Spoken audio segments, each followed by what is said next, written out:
Yeah, now you can start. Good evening, everyone. I'm Nisha Naik from third year CSC Department AIT.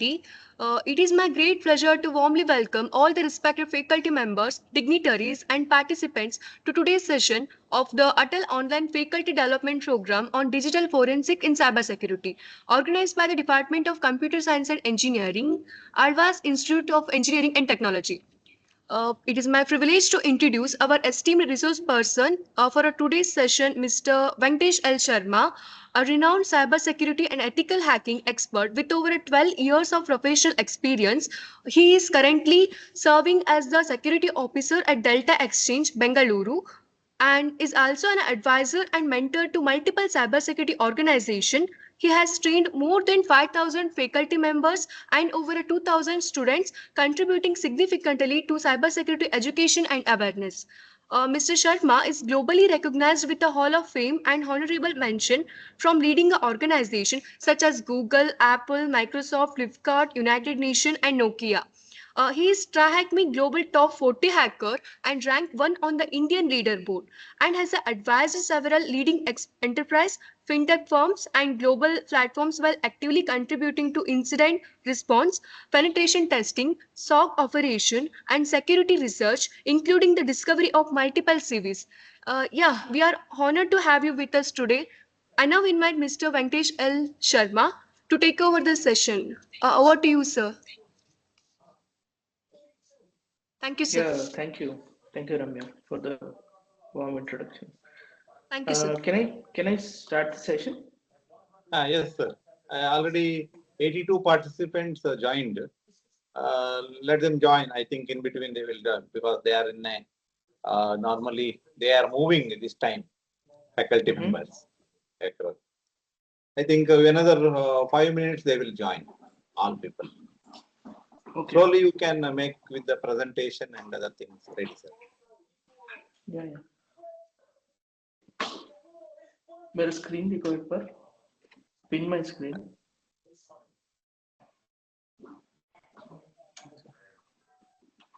Maybe next first page में होता. So are you able to see my screen which I've shared currently? If no, then I have to. No, not able to see that, sir. You maybe I think not shared. I think. Shared. Shared. Just give me a minute. I'll share. Okay, no problem. Presenter option I had given. Now it is coming.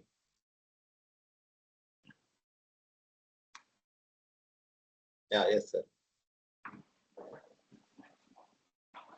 So today's session now we'll hi, first of all, hi and good evening to everyone who has joined for the session today.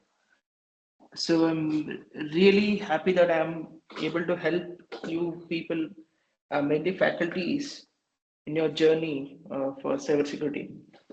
I'm no big person. I'm just a small, security researcher and a foot soldier for Indian or like our nation.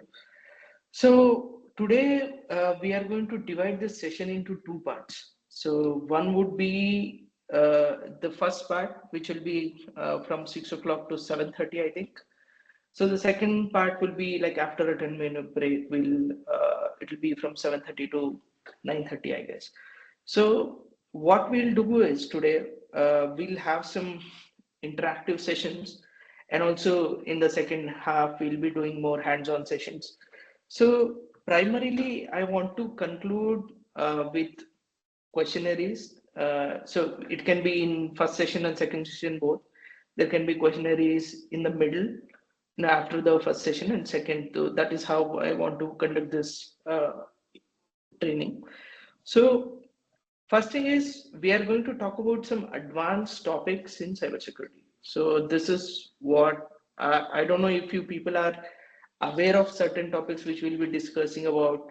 Maybe you had uh, the prospectus or the timetable or something already, and you people already googled it or did some AI research or something. But I'm going to explain it in a subtle or a manner which anyone would understand. So that is what we are going to do. But how I want to divide this is first in the perspective of organization. So I'm going to make you people a security officer or a senior security engineer who is sitting in a company taking decisions, something like that. First part would be focusing on that to understand what an organization is and what are the risks of an organization. So that is where we start. And secondly, after understanding different risks, and in second part we'll be focusing on uh, VAPT, black box penetration testing, something like that. So that is where we'll start with different modules for the first section of the presentation. So we'll be discussing about APTs and what is insider threat. I mean, like these are very serious kinds of things which we look at in an organization. So, and then different types of military attack frameworks and social engineering. This maybe you people have heard about all this already, because social engineering is a like very basic kind of a security awareness kind of thing, but there are many different types. Will go deeper into social engineering. So that is what, so every module we are going deeper inside every module, and I'll make you understand how critical it is, how different types, different categories, attack methods, and we'll dive deeper into it. So before we discuss about APTs, I want to make you people understand what we are protecting. So we want to understand in an organization. So what is the structure of risk, or like how an organization is exposed? So talking about organization, so let's go back to that frame. I want you people to interact with me and try to guess, being a senior, you are a security engineer, or you are trying to basically protect yourself as an individual. So what are the risks you will face, or what kind of attacks can an attacker or a state sponsored hacker, if you are targeted, so what kinds of attacks do you think you will face in the wild? Can anyone try to answer this?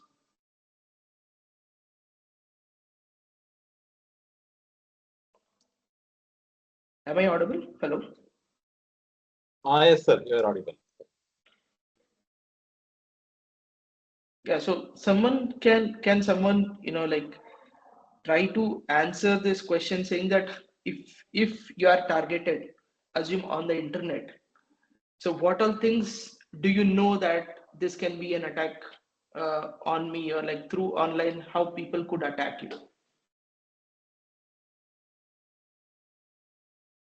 Maybe phishing Normal. attacks. Yeah, So may I? yeah, please. The normal malware attack, some DOS attack, distributed DOS attack, and phishing. The basics we may experience or explore. Okay, any other answers?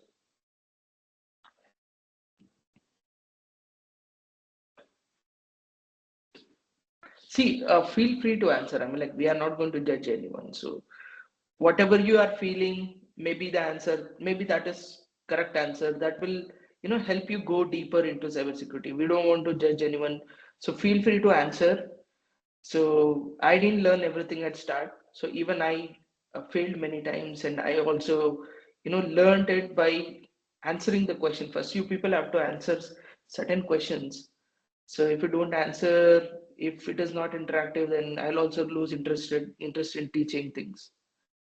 So can anyone try to answer more, more scenarios where you could be part of an attack, or like if someone could target you online, something like that? Sir, I personally experienced a password attack, sir. So Okay. I So that is, one is malware, one is through credentials, and what was yeah, the one more thing?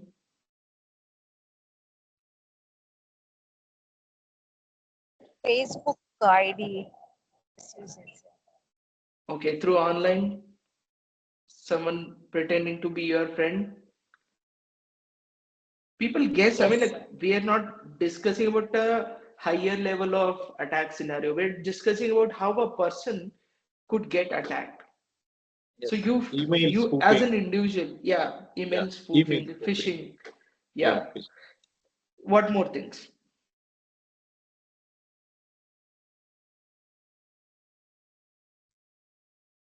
I think in the Ransomware attack. Okay, ransomware attack. Sir, past few months back, I have received a multiple OTPs. Okay. Someone is coming to like 100 above what OTPs are generated. Someone is Mm-hmm. trying to hacking the attack. I personally faced that. Okay, we are seeing some things in chat. Unauthorized duplication, fake profiles, impersonation, cloned website. Good. And what more? See, when I'm myself, when we try to protect organizations, I have influenced and also I've been advising many companies, including central government, CIIs. So when we think about protecting an organization, first thing what we do is we try to understand how individuals are targeted. So more you understand how people or individuals are targeted. So see, so in a defense setup, weakest link is the human link. So how much ever programs or like how much ever policies, how much are uh, implementations you bring into a defense or like any organization, still the weakest link is the human link.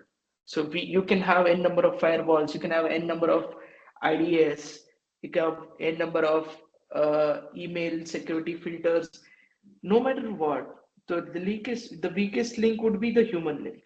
So in this organizational structure, so if we are thinking of an organization, so every organization can have a product, cannot have a product. So leaving this, so these are the very fundamental things. So I want you people to answer me, in an organization what all things we will be protecting. So the answers are on the screen itself, but I want you people to guess. When I say people, who are these people?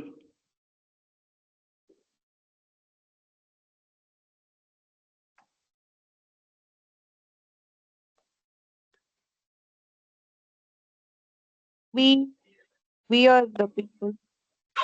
The people who are running the company, It's right? So when I say infrastructure, what infrastructure I'm talking about? Assume um, your college. In every your college, infrastructure yes. means our softwares, our students' records, and Okay, I see website or application in chat. And so what more? I'm like see, you are trying, I'm just trying to make you people understand. So what are the connecting parts in an organization that has to be protected? So computer systems, networks, data, correct. And what more, if you are running your college security program, so what are things you consider to be infrastructure?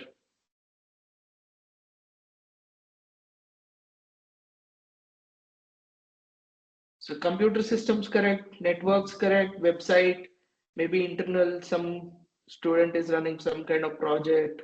Okay, that is also right. What more? Can there be parking sensors? Can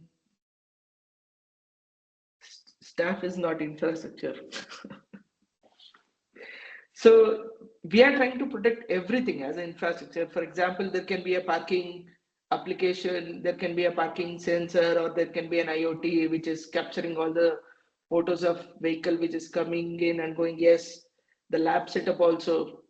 So lab setup could have routers, printers. There can be POS machines in the college. So that is what, when you think about people, you will think about people who are running the company. When you talk about infrastructure, see, now when we talk about POS there are, machines, where what? sir, Yeah. I like to share one real-time example. Okay. In one of the lab, it is one real incident happens in one of Mm-hmm. engineering college. Okay. Pirated copy of the one movie was Okay. downloaded from one of the lab. Okay, Okay. but that particular college is not having the individual institute level ID pass, means that login ID like this edu or Okay. org. So that particular director knows because that director seated in foreign country, but he Okay. got the information key before launching that particular movie is a pirated copy and get downloaded somewhere. Okay, after doing some reverse engineering, got the IP address of the organization.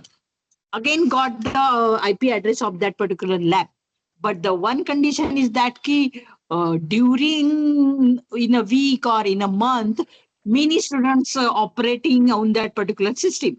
So they are not Mm-hmm. able to recognize that key which student is perform that particular miscellaneous activity. Yeah. So, So, but fine is given to the college only due to that oh, illegal activity. That downloading means mm, how can you allow student to download such a non-technical content in your lab, or why yeah, you are not having any particular email ID. So this is the one of the real-time example that I have yeah. experienced in the institute. See, that comes under people. So even if there can be students. So when we are talking about people, it can be students, it can be an finance guy, it can be a some developer who is using that system. So we are trying to protect people. People are like this itself. They are not aware, or like they don't think that something doing something like downloading movie can be malicious. There can be some malware which can be embedded in the movie file, and it can trigger Yeah, yeah, yeah. a malware. So that is what we are trying to do, to understand in an organization what all things we have to protect. So if we understand that first, then we can create processes, policies, and then enforcement. So that is what I was trying to convey. So next is we try to understand what is the threat landscape. So when here in the first slide, we understood what all we are trying to protect. So next step would be for anyone to protect their organization or protect yourself is to understand threat landscape. And when we are talking about people, product, and when we are talking about infrastructure, when we are talking about any other kind of like cloud or anything. So next step would be to chat if we have a product. So how will we protect this product? So what are the threats a product can face? So next is, so in threat landscape. So when we talk about people, then it comes ransomware, extortion, and now when we talk about product, there comes like supply chain attacks, third party compromise. Third party compromise is nothing but if you are trusting a vendor. For example, you have a website and you are accepting payment or your college fees through razorpay. So razorpay gets compromised. So that is what a third party compromise is. So through razorpay now even your site is compromised. So it can be anything. It can be that you are using WordPress and WordPress has a plugin, and that plugin gets compromised, even WordPress or your site is compromised. So supply chain and third party compromise is very serious thing. It's about protecting your product. You have to understand this things. And then when you talk about phishing, social engineering, and deepfakes, so can anyone guess what we are talking about? Protecting who when we talk about phishing, social engineering?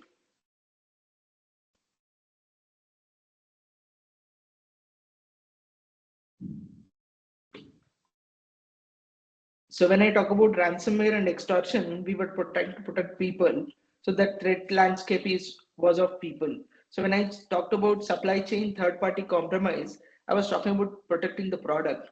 So when I talk about phishing and social engineering or deepfakes, so who am I trying to protect?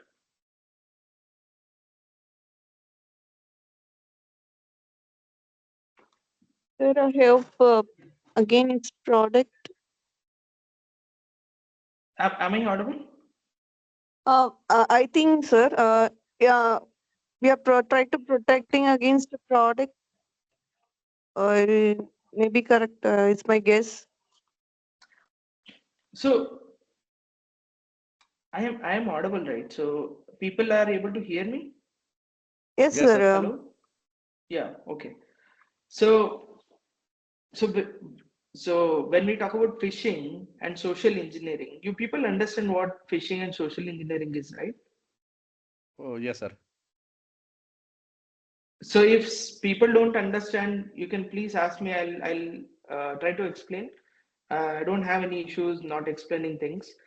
So phishing is targeting people through emails, and social engineering is nothing but, for example, if you have a Facebook ID, and then you will have a friend list, and then attacker, what he does is he will go through your friend list, and then he'll try to be a old, for example, he'll check what old company you worked with, Wipro, IBM, and then what he does is he creates a profile which will look similar to your colleague of an old company, and he'll try to come and talk to you saying that what you did, what is your new company, try to engineer you socially by just conversing and saying maybe I have a new job offer, and he'll give you some malware to execute.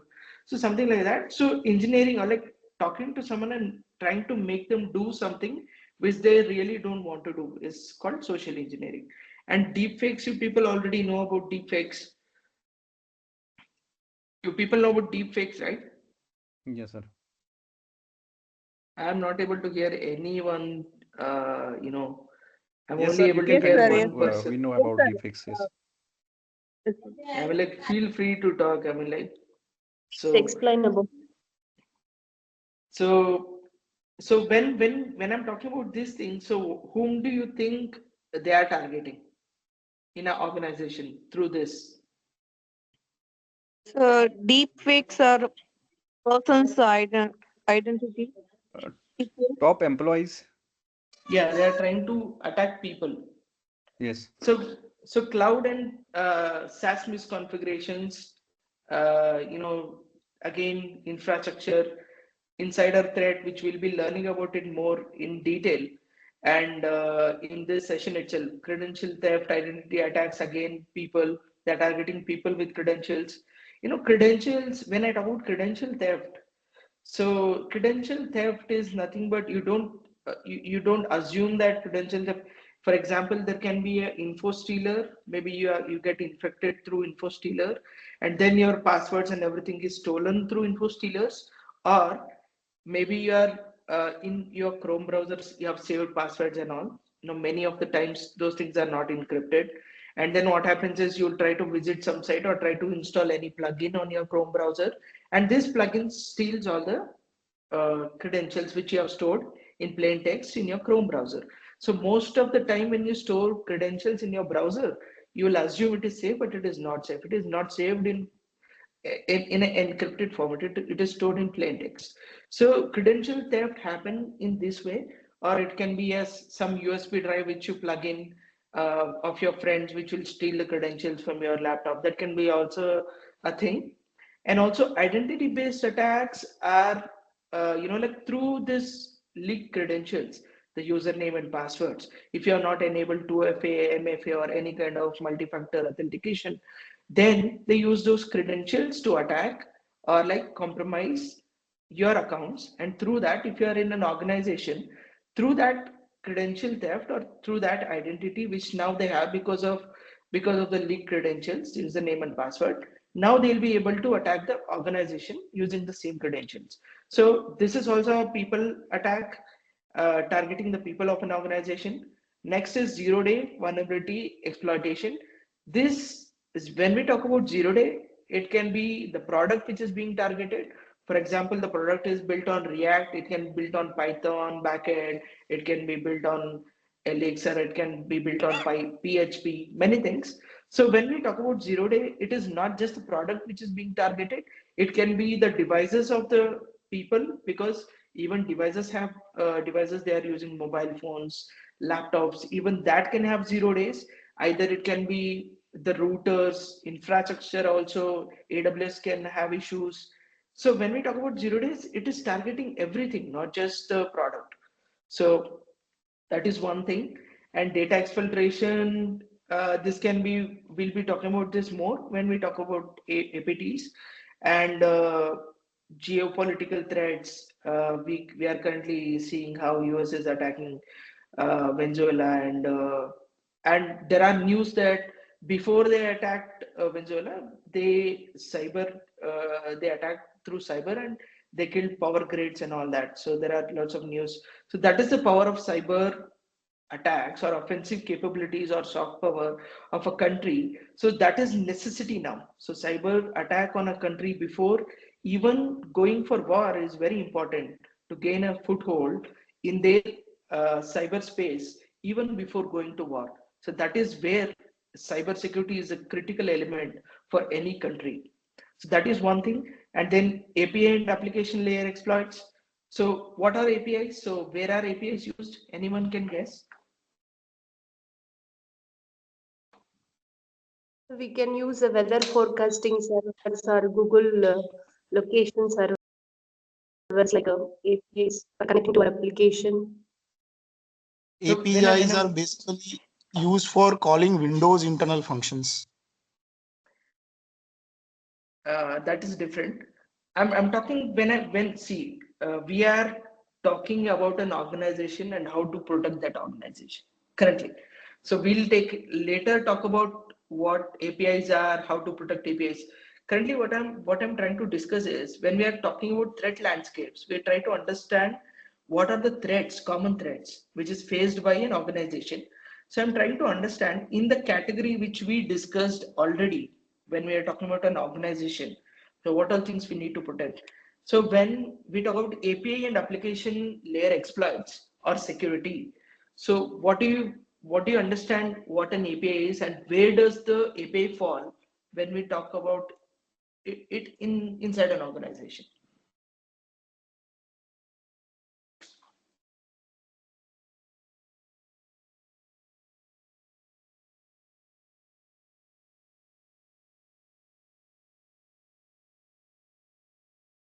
Anyone? So it's basically application programs and interface which gives an endpoint to the customers through which they can access the services of that organization. So I've mentioned here already in the product section. I was expecting an answer saying products. So when we talk about API, we are trying to protect product. So shadow IT, asset sprawl are nothing but, for example, your organization assume is working on a whitelist based network. For example, there are 10 employees, you have given 10 laptops to 10 employees. So now what happens is 100 more employees join in. So you give 100 more assets.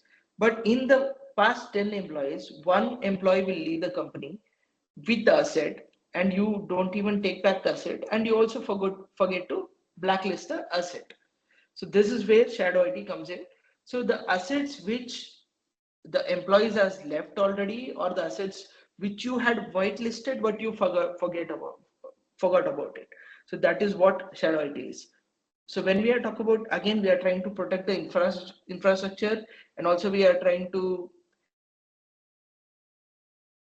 protect the people and also the infrastructure through shadow IT and asset sprawl. So physical and human factors, I have explained it already. So human factors, humans can be extorted. They can be like they can be given a pen drive which has malicious malware or something. They can be given a keyboard which has a execution types of auto ducky scripts or many things. So physical attacks, the attacker can come into office, he can come into an organization, he can walk into your office where your system is, or if he can walk into your server room. So that is where the physical threat is of an organization. So after understanding all that, so we are going to try to understand APTs. So APTs are nothing but advanced persistent threats. So these are a next level of hackers. So we know hackers, who hackers are. You know who hackers are? Who are hackers? Can anyone answer who hackers are?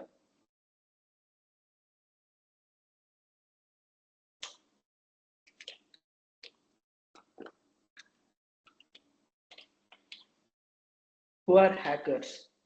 That is my question. Those who are constantly watching and controlling what is happening in our system. Okay, any other answer? Hackers will find out the vulnerabilities in the system and they will try to intrude into the system and they'll take over the control for their own financial use, financial gain, something like. Okay. You can say sort of spying also, right? Okay. Sir, a third So- party which has access our confidential data, we can say intruder. Okay, intruder would be a correct word to use. So hackers are nothing but, like geeks or people like us itself. So they use their technical skills to cause harm to another person through internet as a medium. So it can be where you can call bug abuse. They could abuse a bug. They could abuse a vulnerability. They can abuse a 0-day.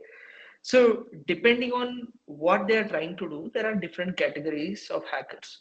So one is the crime people, e-crime. So their motivation is money. So when financial crimes. So secondly, hackers would be state-sponsored hackers. For example, uh, countries who are countries, they hire hackers and they want to do some geopolitical things or intelligence gathering. It can be that kind of hackers who are activists. They want to try to prove their own things. For example, Pakistan attacked India, and now activists in India wants to hack Pakistani government servers to prove a point. So there can be activists. So there are many kinds of hackers: black hat, white hat, and this activist groups and all that. So these APTs are next step of hackers. So these people focus more on execution, proper execution, and their aim is to gain access and sit in that organization, gather data, gather intelligence, and extract data. Exfiltration is their main thing. And also there are different types of APTs. And before going to that different types or trying to understand categories of APTs, we try to understand characteristics of APTs, try to understand how do you consider, or like if some group is trying to attack, what are the characteristics uh, that will help us to consider them if they are APTs or not. So they will target an organization and attack that organization through sophisticated techniques. Maybe sophisticated in sense, maybe for example, so a company is using a Microsoft Office 2017 as a product, and now one APT group or hackers group understands there is one company, and this company only use like 100 employees are only using Microsoft 2017 Office, and then they will find out a security vulnerability in that 2017 version, and then using this exploitation technique, they will gain access to the system. And then next thing is the long-term presence or persistence. So they will sit in the company until they are detected. So this is one main characteristic of an APT. So after gaining access, for example, if your college is doing some geopolitical things, for example, commenting on many things which is very sensitive, now that country will try to attack your organization or your college, and then they will plant a backdoor to sit inside your college or your college email servers, and to just sit there and gather information or check what is happening. So that long-term presence is the main characteristic of an APT. So next, stealth and evasion techniques, which they'll use, is very good. The main thing is the stealth and evasion itself, because they will sit in your organization or maybe in your personal devices without being detected. So that is one of the other characteristics. the evasion techniques of APTs.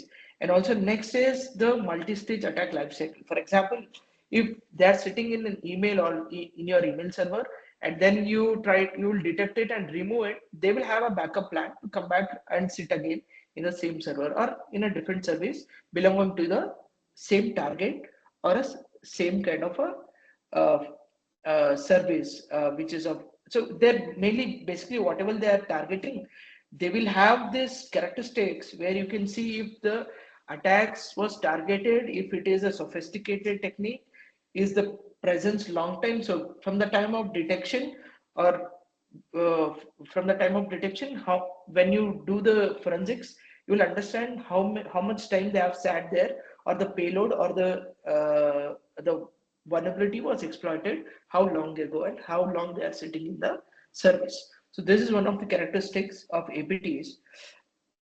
And then we'll see what are the different types of APTs. So when I talk about APTs, you people can take a screenshot if you want to read this later. So feel free to do so. So there are state-sponsored APTs who are national and state-backed groups. Like basically hired by a government, and it can be for espionage, military secrets. Mainly we can see China doing this all the time, stealing. They are trying to steal our BrahMos missile research, something similar. So this can be Russia trying to gather information or intelligence on different radars used by US defense. So something like that. So state-sponsored APT groups, basically hired by government of a different country, and then the limits are they have given every single resource, and they have paid everything. They are given limitless resources to achieve many things. So the primary objective would be to do political, campaigns, military campaigns, strategy to just to gain strategic advantage over a country or a enemy government, or if they consider other government as enemies. So that would be, so you can say state-sponsored attackers of US trying to gather intelligence on Russia, China, and similarly Russia and China is doing the same thing to US states or other things like even India. So next is financially motivated e-crime APT groups, so highly organized criminals, and they are only motivated through financial gains. You can see Lazarus Group from North Korea. You maybe heard about recently Wazirex got hacked, and CoinDCX also got hacked recently. So all the financially motivated hacks you can see in the world, BitMEX or any other stock exchanges, anything getting hacked, there is a big hand of Lazarus Group in it, North Korea. And many people say North Korea's economy is running on such illicit gains from the APT group. So this is next is state affiliated or mercenary groups. It can be a private hacking group hired by government for a service. It can be, for example, we can take an example of NSO group. You heard about Pegasus malware, which was sold to US government. Pegasus malware is a mobile banking malware or mobile info stealer, which will sit in someone's mobile, maybe targeted mainly journalists and all that. So this Pegasus malware was developed by NSO Group. This was sold to United States, and then this mercenary group was hired by the state, like the state can be country, the government, to provide services like spywares or something like that. So this can be targeting journalists or someone who has gone rogue from a country or from a organization or intelligence community, something like that. So hacktivism, I have mentioned it already. So hacktivism is people who are self-motivated, motivated on political causes, religious causes, or something like that. So mainly we can see anonymous, GhostSec, people leaking classified documentations. For example, when Trump election, US elections happened, they leaked Hillary Clinton's emails. So that kind of hacktivism, what you call a APT group, who is capable of doing such, politically motivated or socially motivated things to create an impact on the world. So leaking classified data, multinational corporations, government portals, it can be an individual target, it can be an organization which they are targeting. And next is what we call is strategic sabotage, which is nothing but just causing chaos. They don't care if it is politically motivated, they don't care about socially motivated.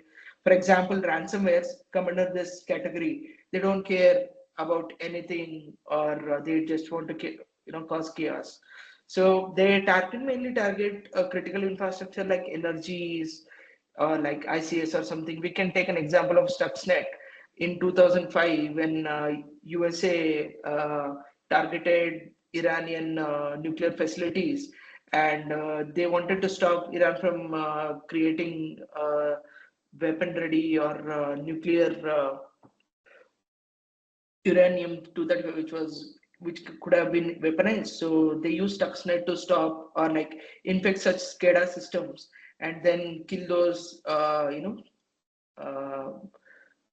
the development plans in Iran. So this can be also considered as a strategic sabotage. Of it can be a power grid, it can be any research facility of an enemy country or enemy state.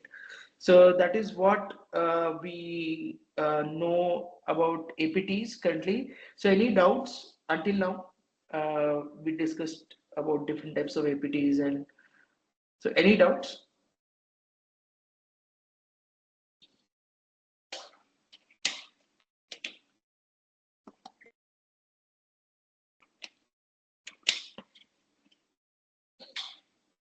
Any doubts? Feel free to ask any kind of question. I'm really happy to answer your questions. Hello, you are not audible. Voice is very low.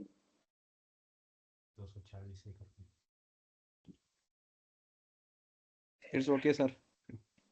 Okay. So next would be to understand the anatomy of the assault or the particular attacks. It can be any category of APTs, but the attack has to be, for example, any attack using old techniques will not work, right? So, the story of the sheep and the wolf.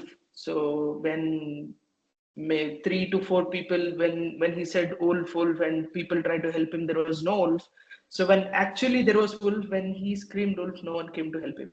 So that is how when you use the same technique again and again, so many of the tools will go numb, and the detection rate of that particular same technique would be no longer it won't no longer works.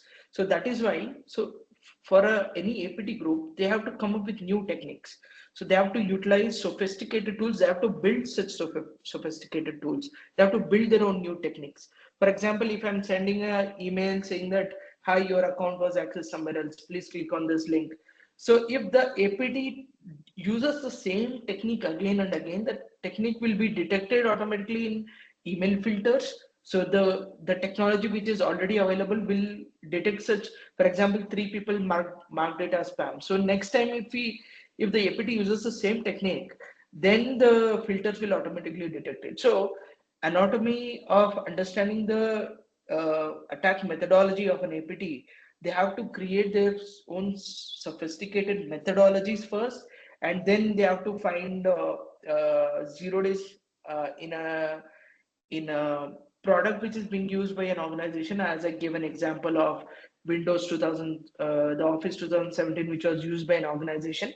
Now, APTs to succeed in capturing or attacking that organization, they have to find a 0 day or a vulnerability which only the APT knows, because what they usually do is they'll download the 2017 version and try to tweak it and try to find a vulnerability where they can use that vulnerability to attack the organization. So, and then creating a customized malware. For example, now an attacker knows that that organization is using Office, and now he'll create a malware in a Excel file. So even the payload delivery, everything they have to rehearse or to create separately or tailored to that organization itself for the attack to succeed. So next is to, as we discussed already, next would be the main category is persistence. So persistence is to stay hidden in that organization. So now I'm giving you a scenario already of an organization which is using Windows Office 2000, Microsoft Office 2017. So the if that, as currently we are in 2025, 2017 is an older version. So vulnerabilities which is in the older version will not be fixed that easily. So now for an APT, thinking in terms of a product which is not being upgraded or updated. So next would be his focus would be on the any application which is used by an organization. How old are those? How recently was the updates happening on that particular product which is used by the company? So the whole target will be through that itself. So creating a payload to deliver, and then how do they establish or sit in that computer? So that would be the next ideology or like methodology. They would try to fine tune to an organization. If they fail once trying to target an organization, they will fine tune the attack pattern and try to attack them with proper tools, proper exploits, and proper persistent mechanism. So the target is, maximum the targets would be high value targets. It can be individuals, it can be, if it is a defense guy or if it is a person who is working for government or foreign relations, it would be individuals as target. So if it is a finance company, a crypto company, mostly the targets, if financially motivated APTs, the main target would be crypto exchanges. It can be a buy now pay later kind of service, or banks. Mainly we have seen Lazarus Group attacking Bangladeshi bank, Central Bank of Bangladesh, and trying to transfer billions of dollars. So the motivation is same. So for anything gaining access, sitting there, if it is an intelligence target, then they would have to sit there and gather intelligence. If it is a financial organization, they would sit there, try to understand how the flow, the transfer flow or the withdrawal flow, or the how the bank is using different applications to do different things. How are the payments settled? So in that way, they will just sit, and before executing something, they would sit there for 1 year, 2 years. We have seen APT sitting for 5-6 years in an organization.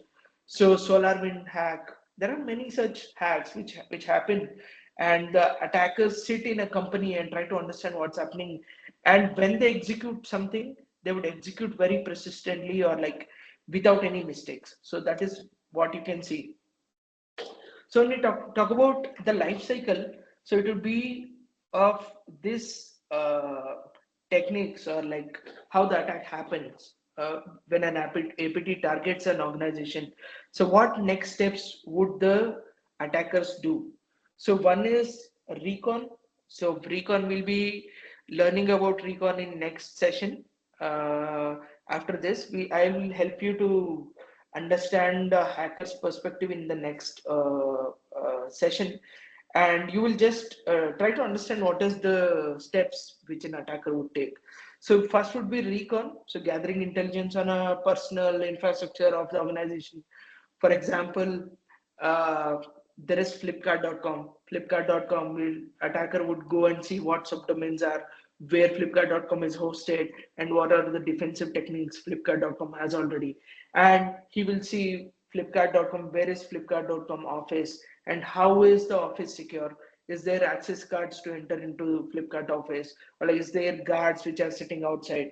So this is how recon happens on a, you can say, on internet, on the infrastructure which is on internet, and the infrastructure which can be physically accessed. So that is one technique. And second is access.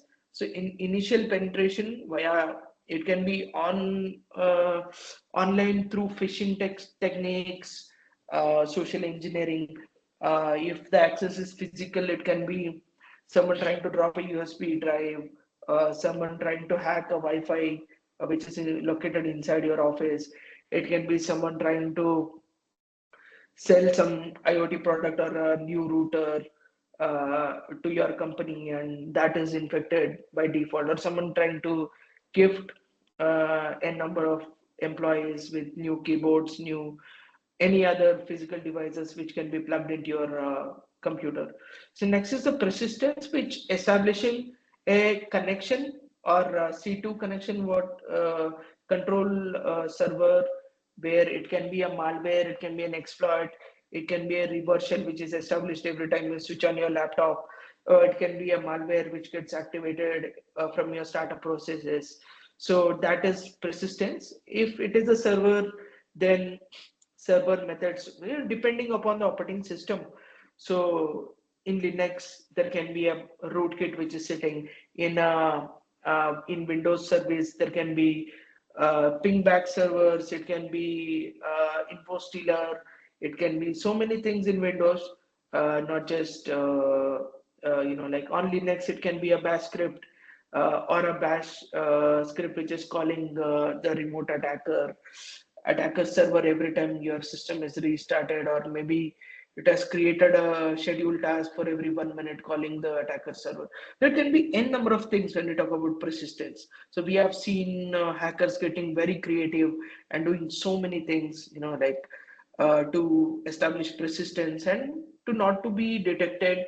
They've used many techniques like sending an email every day, extracting the data and sending an email through POP3 service where it is not watched, things like that. So there are many persistent techniques. They are very creative to not to be detected, evasion techniques. And when we talk about exfiltration, as I mentioned already, they are targeting data. Either they're targeting data, they're targeting intelligence. Data is everything, right? Intelligence, it can be analytics of your company, it can be about your product, it can be about your customers, it can be about about a product you're working on, it can be the feature which you are going to release, it can be n number of things, right? So many customers, what gifts or like any loyalty programs you have. So exfiltration can be many things, not just financial. It can be data is everything today. I'm like, data is the new oil. So exfiltration is very valuable. They only exfiltrate valuable things. So it can be logs it can be logs of your infrastructure. They are trying to compromise or laterally move in your infrastructure. They collect logs. They try to understand what other devices are talking to which other devices. So that would be the trying to exfiltrate data. To it can be to understand the infrastructure. It can be, or they are gathering data already. It can be they're exfiltrating money, or like many things. There is no limit for what they are trying to understand or what they are trying to extract out of a company. So there is a so this is a scenario, and try to understand using this scenario. It is a very basic example of a kind of scenario targeted, or like targeting a company by an APT. So hackers gathering data to identify the target from a website or social media. So next is via social manipulation. So hackers spread malware or send it to an employee, and now after, as soon as an employee clicks on that malware, hackers access organizational protection and activate the particular malware, and then hackers secretly install a malware, or not to steal business data, the financial data, or anything, and then the attackers steal the encrypted data and make it harder to determine what is taken. So what happens is, either they can extract it in plain text. So if they are extracting in plain text, we would understand what they're trying to exactly what they're extracting. But nowadays, even the data which is being extracted is encrypted. So they will encrypt and then exfiltrate the data. So when they do that, it will be very difficult for us to understand what exactly they are trying to extract, or what exactly they are trying to take from the organization. So we discussed about this already, that stealth is their main goal. So if they are not stealthy, then the detection tools will detect them and they can't, perform, or like they can't uh, be persistent in an organization. So stealth is very important for them. And also evasive maneuvers, it can be like a malware which they are using, maybe or maybe not. The organization is using anti-malware softwares or antivirus or firewalls or IDS or anything. So even if they are using, they would have to come up with a tool or a malware or an info stealer which evades all the techniques. For example, if they are using some antivirus which is only using list of signatures to detect them, so they will find a technique to rename the. So there are a number of things where how a antivirus detects a malware. So it can be through names, it can be through file signatures, hashes, and many things. So they have to find out what company is using or create a malware which cannot be detected, or it is called a FUD, fully undetectable. So FUD, they will try to create a malware which is FUD throughout. For example, any malware in the world, so they'll upload it to VirusTotal or many other tools which will try to scan the file, and then before attacking an organization, they will try to understand if their malware is not detectable in any antivirus. So that is how they create evasive maneuvers for a malware or any kind of tools or any kind of techniques what they are using. For example, for gaining access to a system, they'll use a malware, and they can't exfiltrate the data or they can't do many things using same malware. So they have to use a secondary tool to, for example, if they want to extract content from memory, they can't do it from that malware. They would have to install Mimikatz or something, some other tool which is capable of extracting the memory. So they'll use multiple tools to sit in someone's organization and then gather data and fetch many things which is not capable by the same malware. So they would have to insert or install many other tools on the same service. They can use Netcat to transfer data. So for that, even that tools which that malware which is sitting already in the system, when that installs into that system, even that tools must not be detected. So that evasive techniques they will develop. And also, so So next is to establish the control of that system. So there can be extraction or the control happening through HTTPS or DNS calls, because many other protocols, establishing a TCP connection or other type of connection to a C2 server, which is easily will be detected, or many of the times the system would not have access. Maybe the system has user access, where through an user control system, sending out HTTP or DNS request is very easy. But establishing a TCP connection, for example, if a system which is getting infected is just a user and not an admin, then establishing a TCP connection to the C2 server is very difficult. So that is the reason they will create the command and control to be protocols which are generally used by like everyday use. So for example, every user or every employee will use HTTP for browsing, like many things. So browsing would be, or accessing any internal dashboards, for example, for an employee. So that is one thing. So they'll use very common protocols like HTTP, DNS for C2 communication, or the malware which is sitting will talk to a C2 server. So it is not directly talking to an attacker. So any commands or anything which will be set by the control command and control server, and then the malware or any tool which is sitting inside the device of the employee who has been compromised, that will only talk to the C2 server. So now there is no direct communication with the attacker. So that is why the command and control server is established. It can be also that the attacker would need some kind of execution on the user systems. So what happens is it does not guarantee that user's system is active or online every time. So what he does is he will create a command and control server. So he will create a task in command and control server and say whenever that system comes up, you perform this task. So that is also one of the other uses of command and control servers. So that is how a malware or a virus or an info stealer is controlled with a seed command and control server. So next is beacon. Beacon tactics. What beacon does is, so it can be with any malware can be with beacon or without beacon. So beacons are nothing but, for example, I'll give you a different example, not talking about malware.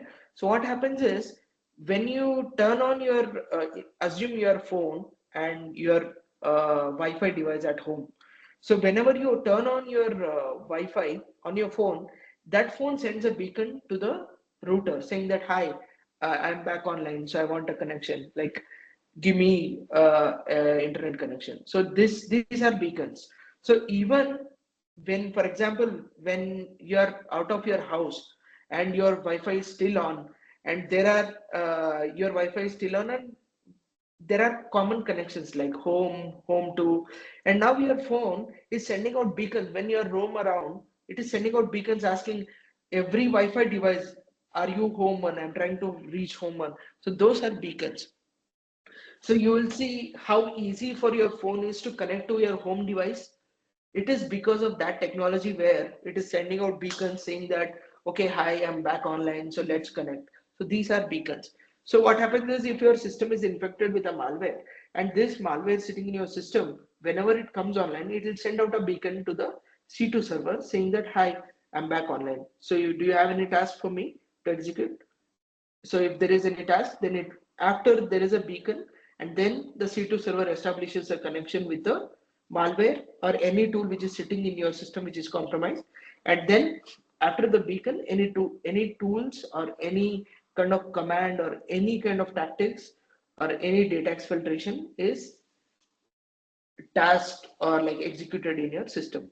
So that is beacon, how attackers control your systems, and how an attacker, it can be an example of organization, it can be an example of any individual. So I gave an example of individual, your system getting compromised. This example also can be established for servers. Servers, for example, database server having an SQL. So the organization detects that there is some security issue, and then what happens is they will take down the server. So now attacker is not able to communicate with that SQL server. So when he has established a rootkit or established a malware on that server already, or created a pingback service or something, as soon as the server comes back up, so you'll get a notification or a beacon saying that, hi, the SQL server is back up again.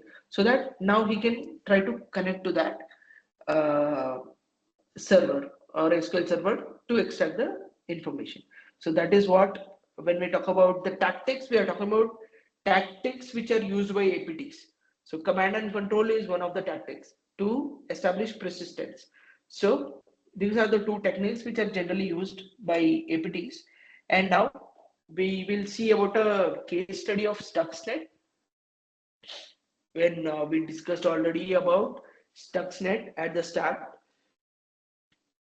So what it did was it infected one of the office PCs. You can see to the right side we have a small diagram, and you can see the attacker sending out a malicious link to an office PC, and then he executing that, and then malware is prevailing inside the network, infecting many things like routers.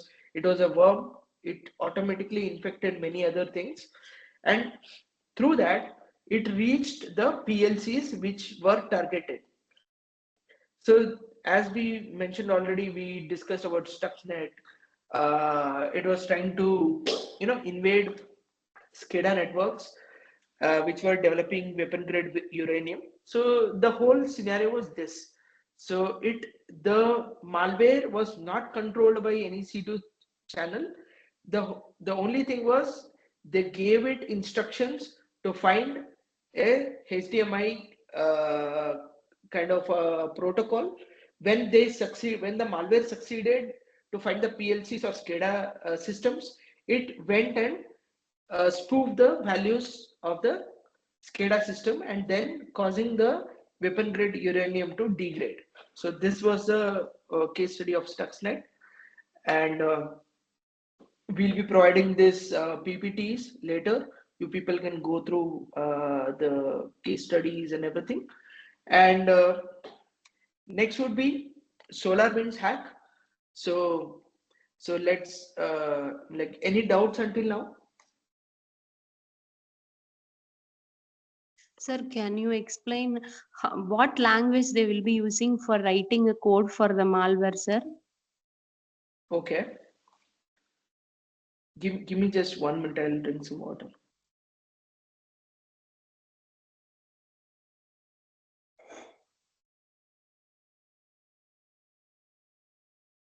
So, answering your question.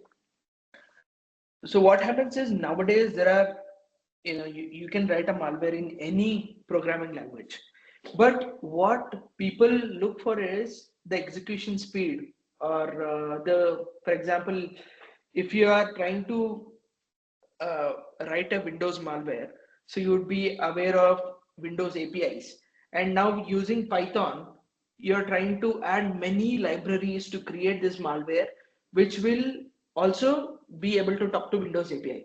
But in C and C Sharp, there are already many features which could talk directly to Windows API. So using C and C++, it will create a malware which will be very less in size. For example, if you are writing a malware in Python, so it will come around 30 MB. So 30 MB for the malware. And now if you write the same code in C or C Sharp, it will be in 400, 500 KB. So it is not just about, you can develop malware in any programming language. The thing is execution speed and the capabilities, or for example, Python needs an interpreter. So C doesn't need an interpreter. So you writing a malware in Python must also, the system which you're targeting must have a Python interpreter. Or if it will depend on more things to execute or function properly. So that is what the attackers choose, to be more persistent or to be more functional or to have less detection things. They will use a programming language which has native support to Windows APIs, something like that. Hope I'm making sense when I'm saying this. If you are still not clear about it, you can ask.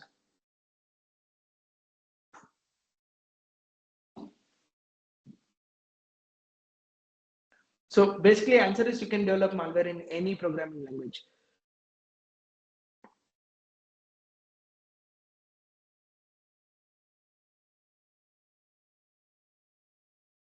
Shall we move on? Or like, do you have any other doubts? Sir, what is meant by that crypto jacking? One term is there, no? Can you explain about that, sir? Was it on my slides? No, sir, no. Okay.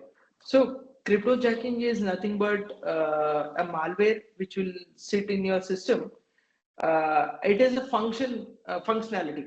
So for example, Flipkart has functionalities like ordering, Amazon has functionalities like you can buy a few things, you can order food, you can order groceries. So cryptojacking is also a functionality which is in a malware, where it will sit in your system, and when you're trying to send some crypto, trying to send it to someone, it will replace the destination address to its own address of an attack, of someone who developed the malware. So that is what cryptojacking is. So it can, when you're trying to send some money to someone, you will have to paste a destination address. So as soon as you copy the destination address, try to send it to someone, the notepad, the paste pad will be automatically, the malware will automatically take that whatever you copied and replace it with the attacker's destination address. So that is what cryptojacking is. Okay, sir. Okay, sir. Thank you, sir. So it's just a crypto kind of. It's only the scenario only comes in crypto wallets or if you're trying to send anything in crypto. So next case study would be SolarWinds. So SolarWind is a software and they have many products and supply chain attack. So for example, if you have I'm giving you an example. You're trying to safeguard your organization from attackers using firewall. So what happens is now attackers are targeting the firewall itself and they have compromised the company who are selling those firewalls. So that can be how big of an impact. That is what happened in SolarWinds. So what happened was they compromised the software build pipeline of SolarWinds, injected backdoor, and now as soon as other companies or organizations who were using SolarWinds downloaded the new update to their SolarWind. So as soon as they did, so every SolarWind now had a backdoor already, which is sitting in the because of the new update. So this is what happened. So you're trying to protect your organization with the application. Now, because the attackers compromise the application which you are using to protect your organization, so that is where the supply chain comes in, supply chain attack. So you're trying to protect your organization with the product, and now the attackers have compromised the product which you are using to protect your company. So this is how bad supply chain attacks are. So the malware was distributed to 18,000 customers of them, and then they detected the particular attack after 9 months. So SolarWinds was used by military, US defense, and so many things. But see, this is what an APT does. So they sat for 9 months gathering all the data. 18,000 customers were infected. The customers didn't even know that there was the software which they were using to protect themselves was by itself was a product where attackers could hack them easily through that product, which they were using to protect themselves. That is what that is how bad the supply chain attacks are. So I just want to touch upon the case studies of different types of APT groups which we were discussing.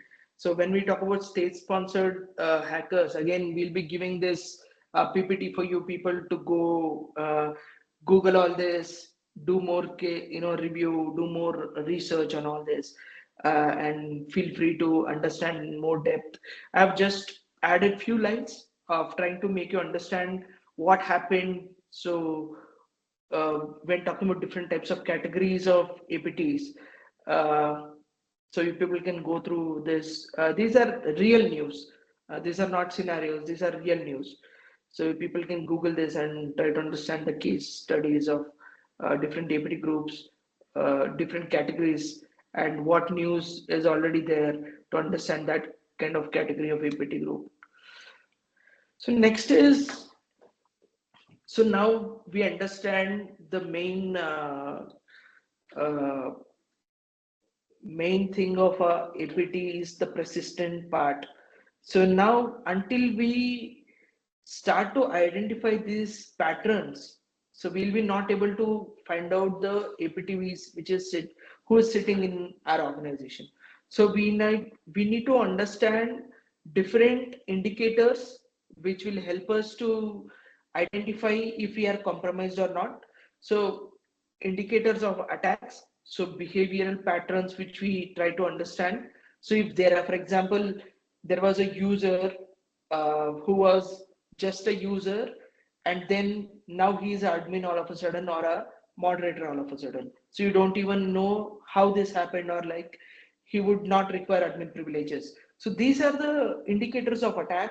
So if we are trying to find out what were the indicators of compromise, we could see file hashes, like for example files which are changing in for example, you had created startup.sh or startup.bat file and you don't remember changing anything. Now there are few more extra lines in that startup file in your whole organizational devices. So that those are things which we have to see. different IP addresses which are connected to your organization, or the servers or devices of your organization, if it is trying to ping any external IP addresses or trying to ping any domain names which you don't remember, or like why it is. So those are the indicators which will define if your organization is compromised or not. I like trying to understand different patterns, behavioral patterns. It can be of the device, it can be of an application which is installed in the device, or if any device is trying to dump credentials, some tool or any script is trying to dump credentials for that particular device or services or servers. It can be that also. So those are the few things how you detect persistence.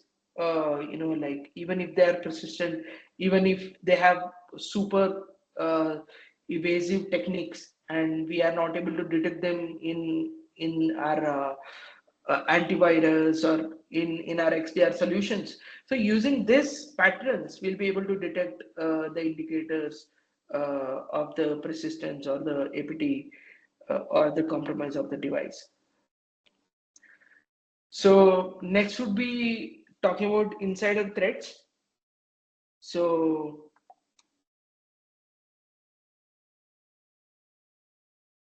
there are many slides. I want to go through everything as soon as possible. So we are on 18th slide and there are 45 slides. This is section 1. So insider threats, it can be something, this is very serious in an organization. What happens is you trust an employee and then that employee is compromised somehow, or attacker talks to him saying that I'll give you, this happened in CoinDCX hack. So what happened was CoinDCX, one of the employee of CoinDCX was approached by a developer saying that, hi, I have a different job for you. I'll give you 10 lakh or something. And then the employee, CoinDCX employee, executed that project in his CoinDCX work computer, and then that got compromised. And CoinDCX was not aware that one of their employees were compromised. And then the insider or the person who was in the company, his intention, there is the discussion is about intended or non-intended. Insider threats can be categorized into two. One is intended, non-intended. So CoinD6 falls under non-intended because the employee is not even aware that he was compromised in some way, and now anyone could execute anything or steal anything on his system, source codes, etc., something like that. So that is one example of insider threat. It can be your friend, it can be any of your employee. They intentionally trying to compromise the company, or non-intentionally by someone compromising them and they are not aware about the compromise. So that is insider threat. So people can go through all this. We'll be providing you the slides and all. So the negligent employee or the malicious insider. So it is just a mindset of like someone trying to hurt a company intentionally. For example, an employee 5-6 years of work, they are not getting any hike and they want to leave the company, but before leaving the company they want to kill the company, something like that. So infect a company with some malware, or try to kill their servers, try to kill their databases. So that is malicious insider. And negligent employee can be someone sent a cat picture in email and he clicks on it. So he is negligent, but he doesn't understand that he has lots of sensitive data. For example, any company, assume a financial guy who has lots of financial data, and according to his work, his company's data, he is very negligent about it because he doesn't understand there are people who are outside or competitors of a company. For example, XYZ bank, and there is a ABC bank which is a competitor for that bank, and then he doesn't understand the sensitivity of the data which he is handling, and he doesn't know the if the data is compromised and if the data goes to a competitor bank, it can be such an advantage for the other bank. which is competing on the same thing. So the employee is not aware or like doesn't understand the sensitivity of the data which he is handling every day.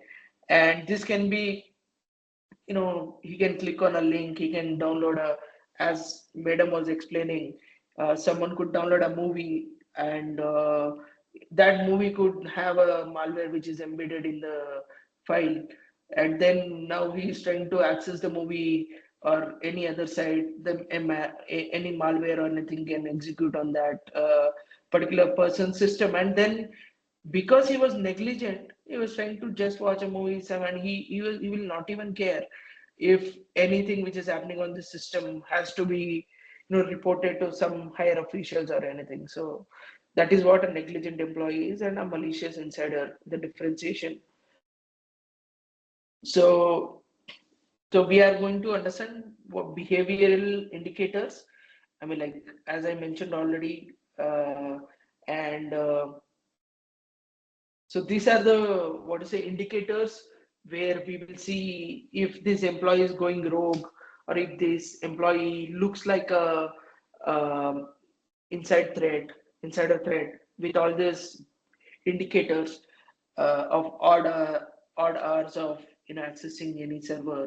For example, when we are discussing any kind of information, we have any deployment in afternoon, and we see the employee accessing the same services at night, 1 o'clock, 2 o'clock, then we will definitely think what was the requirement of him accessing those servers at 2 o'clock or 1 o'clock. So these are the indicators, behavioral indicators, to understand if an employee is going rogue, or if he is an insider threat, or if he could see. The thing is, uh, it is difficult for any attackers to compromise an organization through the means of compromising a product, through the means of compromising any device or a office building or anything. But insider threats can give access to the whole organization by just single click on a malware. So any attacker would, for example, assume there are 2000 employees of a company. Now company's responsibility is to protect those 2000 employees and ensure that even in that one insider will be able to give access to an attacker. So that is the end of that company. So it is very difficult for anyone to trust, like uh, any sort of employee, thinking that maybe like this employee is very good, this employee is very bad, or we can't categorize any employees because we have hired them and they've worked with us. We have seen many news also saying that the person who worked for a company for 10 years, executed some malware, or like helped any some other attacker to compromise some companies. So these are the warning signs, indicators to find out uh, who are insider threats. We have case studies here. You people can go through all those things. As we are approaching 7:30 already, I'll just skip through these things because people can easily read through this. And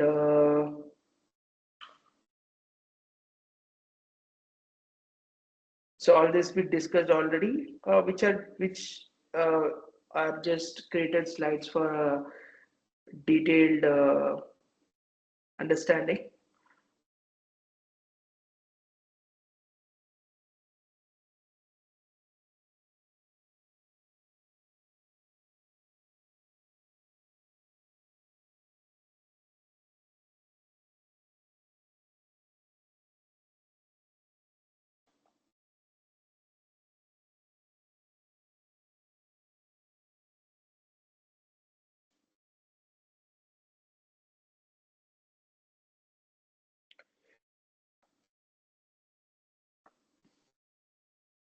So this here we are going to think about how we will protect the organization. So there are different strategies to do so, and defense in depth is one of the strategy where we will put the infrastructure or critical resource in the middle of this circular diagram, and We are going to protect it like perimeter wise. So outer perimeter will be, we'll have firewalls, VPNs, or intrusion detection systems. And next is internal, where we'll have IAM, or we'll create a security incident and event management systems. And then at the last would be endpoint, where we will have all these EDR solutions, antivirus, or anything which will be sitting in the system for monitoring any activity on the resource, particular resource. So if you think from the circle to out of the circle, you can see that that resource is protected by EDR, and then the events and everything is being sent to an SIEM, or it is protected by IAM. It is the data whichever is flowing through the resource is encrypted, and then external, you can see, to access that resource we have VPN. So in this, to access that defense, the defense tactic is to access that resource. The first perimeter will be for an employee or an attacker to go through firewall, and then to connect to the resource through VPN if it is not a public resource. So after that, next is authentication, or then, so that is how a resource is protected in an organization.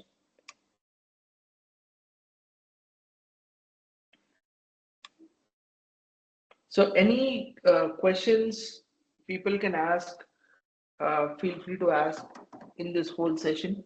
So whatever we have covered.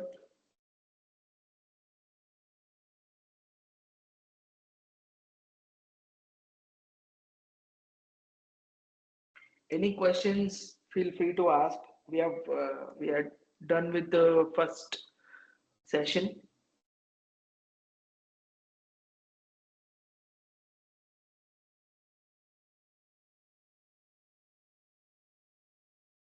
Good evening. Yeah, I have a question. Yeah, please. Sorry, this is not an exact, this is not a question, but I need some suggestion from your side. You mentioned that if you save the password in TXT as a text file in your laptop, then it can be attacked, or it can be stolen. Yeah. Yeah. Can you tell us how we can encrypt it and save in Google so that we can access on our mobile and laptop also? Saving in browser is not a secure thing to do, because browser don't save it encrypted. Few save it, like Safari saves it directly in keychain. So keychain is encrypted. But if you want to protect your passwords and many other things, you will use a password manager. So there are many password managers which are open source, which is free to use. For Windows, I think there are many like I'll send in chat. I don't remember. So there are many password managers. You open source password managers, you can find, Google it, and in those password managers you can use to store the particular username and passwords. So it is encrypted. And never do the mistake of saving any username password in browsers, or any credit card information, any address. Browser autofills are the worst of the kind. So never save in browsers. Okay. Another question related to this. Many times, because we have to remember all the passwords, so Google will suggest, Google or maybe other browsers also, they'll suggest some password. So can we make use of that password? Yeah, you can make use of passwords which are given by Google, because most of the time Sometimes it will we be get a following. strong password and it will be a combination of several characters. Yeah, yeah. Is it safe So to use that yeah. suggested password? Yeah. Google by default will suggest you a strong password, which is randomly generated, maybe 8 characters, 12 characters. Those are safe. But the only thing is to manage those passwords safely. So if you are generating very strong passwords in browser and saving it in a text file, or like pasting it on your computer, that is not a safer way to even handle those passwords. So one thing is generating random long strings of alphanumeric characters is good, but storing them in a safer way is the best practice. I mean, like generating a very strong password and sticking it on your computer is not a good Yeah, practice. that understand. Okay. Yeah. Thank you very much. You can use password managers. There are many open source password managers. Okay, I'll check. Thank you.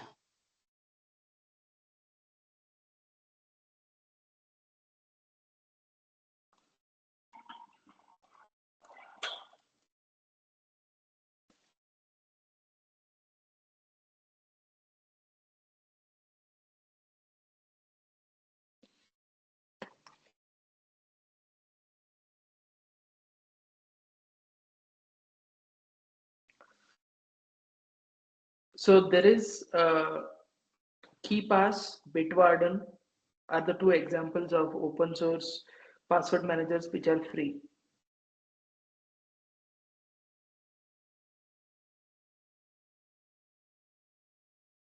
That is KEEPASS, KeePass and Bitwarden. Okay. I'll make a note of it. Thank you.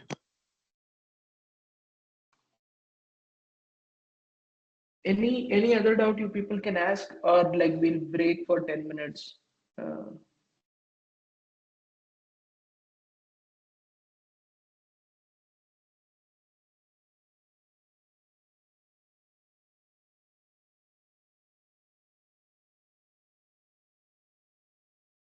Okay, sir. We'll have a break for some time.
Scaling to zoom in.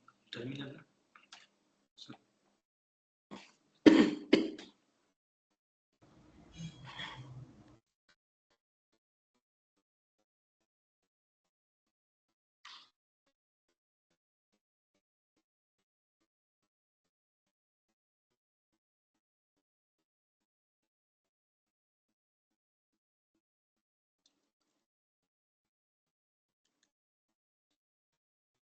अरे ज्यादा आना चाहिए ना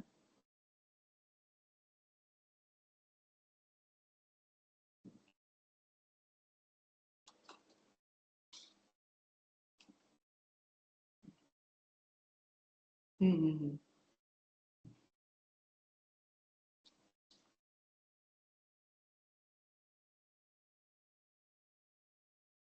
Can we start? Yes, sir. We can start, sir. Okay.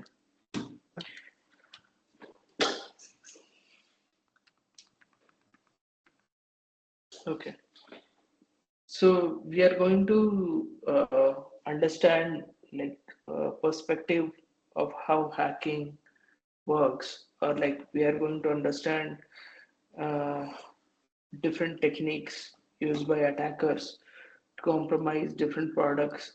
So in the last PPT, what we were talking about, so it was focused on the whole organization. So in that, first option would be to secure the product. So that first option will be learning today how to secure the product of a company, or like any product with any web application basically. So we'll be discussing in this masterclass the mindset of hacking mindset, or like how to ethically hack something, ethical hacking fundamentals, reconnaissance, and in part two we'll be talking about methodology, compliance, and different case studies. Uh, and next would be to understand different vulnerabilities and different exploitation techniques. And then, if time permits, we'll be also touching upon zero trust. Next would be discussion about research roadmap and what all things would be very uh, interesting for going ahead and researching in cybersecurity. So we'll also have a small incident simulation, and you people will have a chance to understand if an incident happens. So what would be the primary steps, or how would someone create a report around it, or what would be the steps or processes a company or an organization will handle, or how is it contained, how is it tracked, or how the forensics happens if any incident has happened already. So we'll be starting with that, and so we have to clear the differentiation of what a malicious hacking is and what a ethical hacking is. So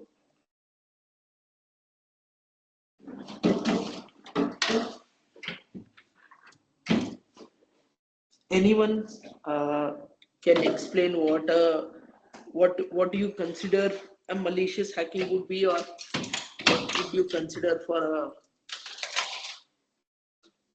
ethical hacker would be? I mean, like for example, if you talk about any website, XYZ website. So what is malicious hacking or what is ethical hacking?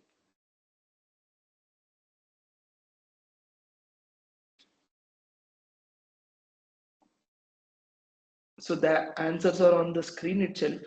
So any website, if it has a security issue, for example, if there is a maybe upstocks, which many people use for trading stocks. So if there is you'll be depositing money and withdrawing money from it. So if an hacker finds out there is a bug in withdrawal flow, where if you are withdrawing 100 rupees and then canceling it, still the amount hits your bank account and 100 rupees is again back in your upstock account. So reporting this to upstocks would be an ethical hacker. So malicious or black hat, what he does is he will abuse that bug and make money out of it. So that is the two mindsets of hackers, white hat or black hat, malicious or ethical. So next question would be when we are when we say we have to think like hackers in order to defend our products or anything. So the most controversial way to defend a product is going through offensive techniques or black hat techniques, or you can say red teaming. So many companies don't do it. Many companies go through defensive techniques mainly, not offensive. But before we think of why do we have to take an approach of an hacker, so we have to question ourselves why there are many news and all that saying that this company got hacked, that company got hacked. So we have to ask that question: why are the hackers succeeding? To understand, so before even trying to protect your organization or the product, first question which you would ask is why are the hackers succeeding and how are the hackers succeeding. So this would be the first question to ask yourself before you start protecting yourself or start protecting your organization. So hacker mentality is very important, because when you're trying to learn cybersecurity, you are learning top OWASP top 10, and there are many techniques which you are learning through these courses and many other things. But when you see about real world attack structure, or the analytics for real world attacks, so this is a chart or graph which I downloaded. So you can see, so SQLI which you learn in every single course is only used 0.8% in any kind of attack. So real world is totally different from what you are learning in cybersecurity. So that is the reason why you have to think like a hacker, or try to understand what hackers are doing in real world, and then use that knowledge to secure your product or secure yourself as an individual. So that is how you understand the real world. So that is where the differentiation of real world and the books knowledge is. So that is where the line is. So you can even see there is unknown techniques used to hack many organizations. So there is 16% unknown techniques used to attack. So you can assume, so whatever you are learning is nothing.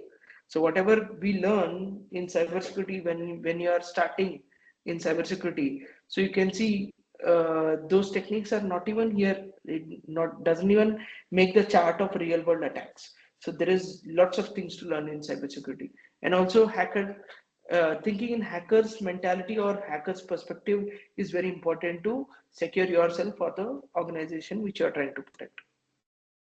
So what is the difference of what is the difference between a hacker's mentality and any person who is sitting in a company, or a security engineer?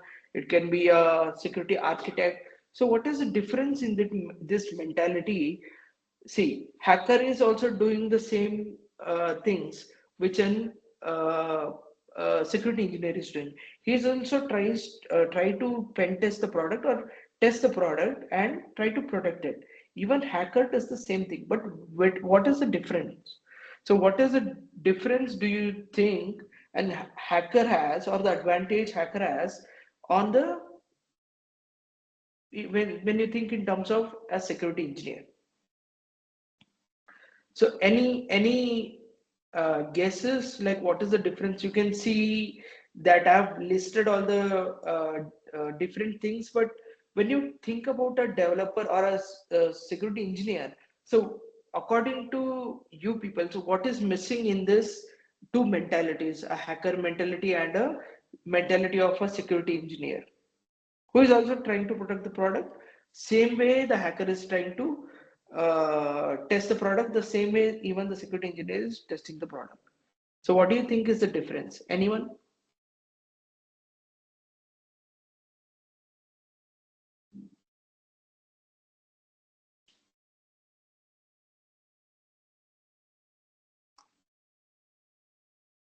Am I audible, right? I am audible, right? Yes, sir, you are audible, audible. Yeah.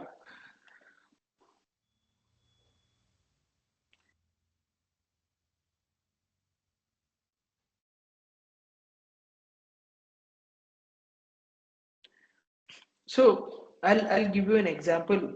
So the difference between the hacker mentality and a security engineer who is sitting in the company trying to protect the same product, and a hacker, and the hacker is trying to hack the same product. The difference is the security engineer who is sitting in a company, he's working on feature release to feature release. So he's testing a feature in every new release. He is testing the feature and he assumes that the product is safe because he has tested every feature. But hacker is not, for example, if there is a new feature and then that new feature could cause any problem in the core functionality of the application, as the security engineer is only testing that feature, and the whole testing will be the feature centric testing, and the focus would be on the new feature which is coming out. So hacker will take the product as a whole and test the product as a whole. He doesn't care about features, and the testing happens by assuming that the feature is connected to the product, and the penetration or the testing is happening on the product. But when you talk about a security engineer who is sitting in the company trying to protect the same product, he is trying to test it because he assumes that I have tested the product already. So next is I'll test the features which are getting released. So by release cycles, he will test the release cycle. So the only approach would be for the security engineer who is sitting in a company is to test the release cycle. This is where the mentality lacks between a hacker and a security engineer. So when we talk about hackers mentality, the curiosity, and there is no limits. For example, a security engineer would have something like, if I test this feature, I'll break the production. So I'll not test the feature today. So this is the restriction a security engineer faces in a company, but hacker doesn't have any restrictions. He can test any feature anytime. He can test the production application anytime. So there is no restrictions. And also security engineers lack many attack techniques because they are not exposed to the real world much, and real world techniques of black hats. They don't communicate or have a community who is for example, hacker has their own community with attacks. Many new people coming out and giving a new offensive technique. So if the security engineer is not connected to the same group or doesn't have proper research on how offensive techniques can be used, or zero days can be used on the same product, or the dependencies of the product, then he'll be lacking many things. So hackers approach is compromise centric. So they will only care about compromising the product, not trying to tweak a feature. So the internal the security engineer, so who will have every information about the product and feature, so he will be limited to those knowledge which is inside maybe a product documentation, and he will assume the boundaries in that product, thinking that he has read everything, every documentation, he understands what the product does, and he has read the source code, and he's limited to that. He thinks, okay, I understand the whole product or the whole feature, so there is no way to do it. But attackers, there is no limit, and he can assume anything and test with n number of payloads, n number of different techniques. So that is a difference between a hacker and a security engineer who's sitting in a company. So before we start ethical hacking and understand how do attackers penetrate a product, so we want to categorize what security issues are, and or how do you define a security issue. So you people have learned about CIA triad, right?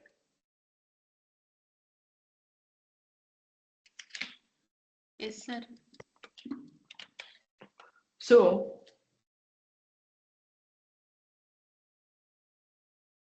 yeah, so when I ask someone to define a security issue. So what would be your answer? How do you define a security issue when you already know about CIA triad?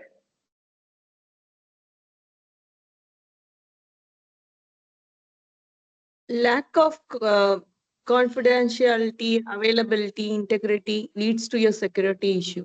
In simple terms, we can say that. Okay.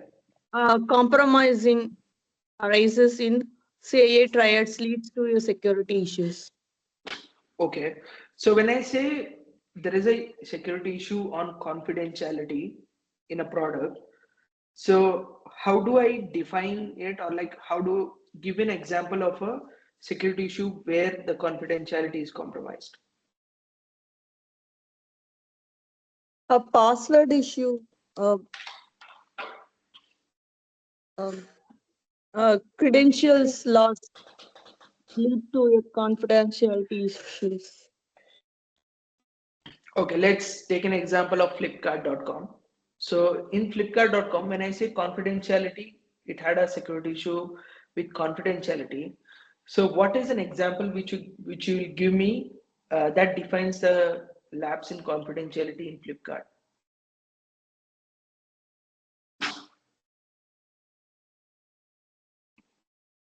Only Our authorized person can able to access the Flipkart. If any unauthorized person if accessing means it is the lack of confidentiality. That can be integrity also, right? Integrity of the account. So, our credit card details, our payment Yeah. details getting lost. Yeah. So what we can say is confidentiality of anything which you do with your Flipkart account. So anything which you do in your Flipkart account, the data, anything you buy, your address, your credit card details, everything which is stored inside Flipkart, if it is visible to someone else, then it is lapse of confidentiality. So whatever you are doing in Flipkart. So what would be an example for integrity? As Madam said, sir, unauthorized persons are accessing leads to a lack of integrity. Yeah. So it can be your credentials, and then can someone mute that? It is echoing. Uh, so integrity would be someone trying to get into your Flipkart account, trying to order something. So it kills the integrity of your account. So only authorized person would must access the account. So unauthorized persons cannot access others' account. That is integrity. So when I say availability, so what would be a very good example of a Flipkart which would define the availability? At any time the Flipkart server should be reachable to the customers. Yeah, but when is it more accessed?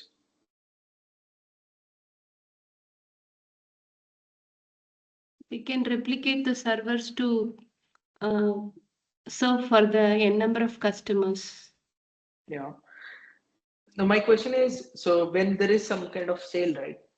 So that time maximum number of people will be trying to access Flipkart. So if the servers are crashing, then the availability is affected, right? So that is that you can, so anything, so if it hurts confidentiality, if it hurts integrity, or if it hurts availability, then that you can say is a security issue. So we'll start with understanding something called a cyber kill chain. So kill chain is how an attacker hacks and what is the process he will use, or what are the steps he will use to compromise a product. And then we'll start with recon. So this is cyber kill chain. So there are two types of reconnaissance or recon. So one is active, one is passive reconnaissance. So when we start recon, so I will switch to a different system. I want I'll be sharing two screens. I don't know how you will be able to see both screens. So one is, so anything will happen through Venkatesh 2, Venkatesh 2, right? Yeah. So if you people can pin Venkatesh 2, or like let me, so if I do that, you will be able to not see the screen. So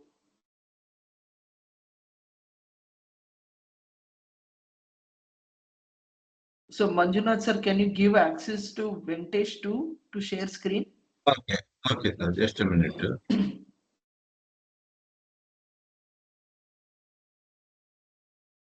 Venkatesh Tuva. Just a minute. I will Yeah. search that, sir. Venkatesh. Correct. I got it.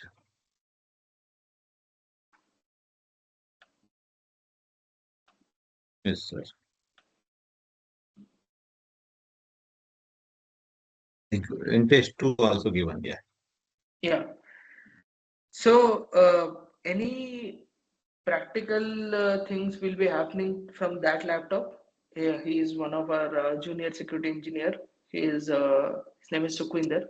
So he'll be doing all that. I'll be sharing my screen where I'll be presenting the PPT. So what we are going to do is we are we are going to learn about reconnaissance techniques, passive and active reconnaissance techniques. So this is the first step. So in passive, we are not touching the target directly, touching in sense we are not loading flipkart.com. If we are targeting flipkart.com, we are not touching the target directly. So the technique is untraceable. So we'll be using publicly available data to recon or try to find out about the target. So we will be using publicly available whois data, Shodan data, Google Docs, Census, and that is passive. And active will be directly pinging the servers, directly trying to access their DNS records and see what subdomains they have, what services they have, and we'll be using tools like Nmap, GoBuster to find out the directories, and what web to find out what technology are running, and to provide to active reconnaissance is to accurately detect the real-time system details, or what they are running, what exactly the whole services are, if they are using CDNs, if they are using WAFs, if they are using any kind of firewalls, we'll be able to detect it with active reconnaissance directly. So this active reconnaissance can have any rules of engagement. There is something called rules of engagement with any company. So when someone is giving you a project, or like if you are testing for them, there can be rules of engagement. But active reconnaissance, as we are touching the servers directly, this can violate the rule of engagement. So passive reconnaissance, we are using publicly available techniques to do so. So first what we are going to do is we are going to load who.is. So please people follow things when we are doing this. So whatever we are doing on the second laptop, please follow. So we are trying to gather information flipkart.com of flipkart.com. The website is who.is.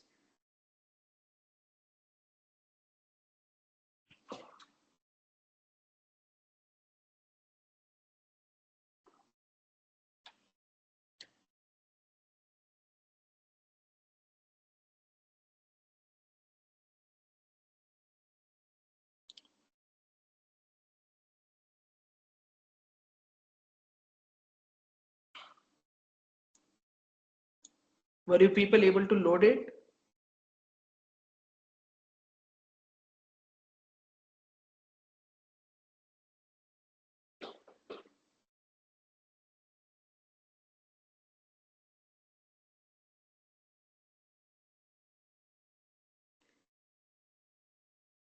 Hello?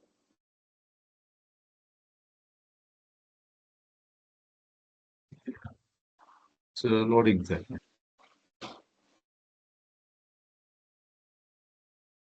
Okay. So you have to go to who.is and search for flipkart.com.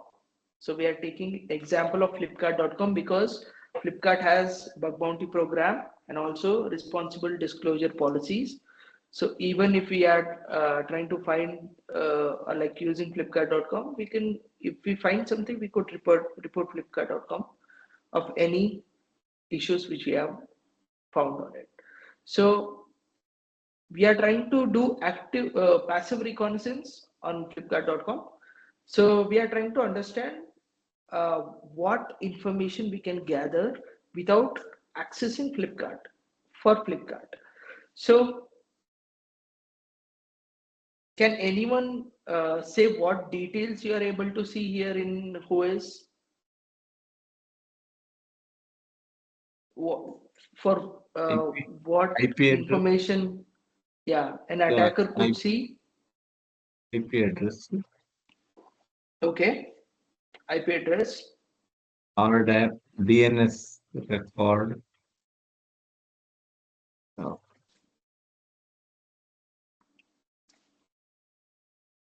okay, can someone else answer?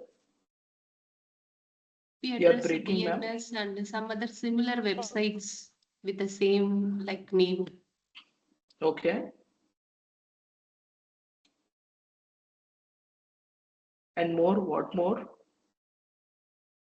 Aid contact info. There is a Yeah, good. We can see contact info. Flipkart has redacted all these details, but many websites don't use such privacy services. So we can find contact details of admins, or maybe if the site is internal domains of many other organizations, we'll be able to see admin contact details, admin email, admin the office address, many other things. So what more we can see?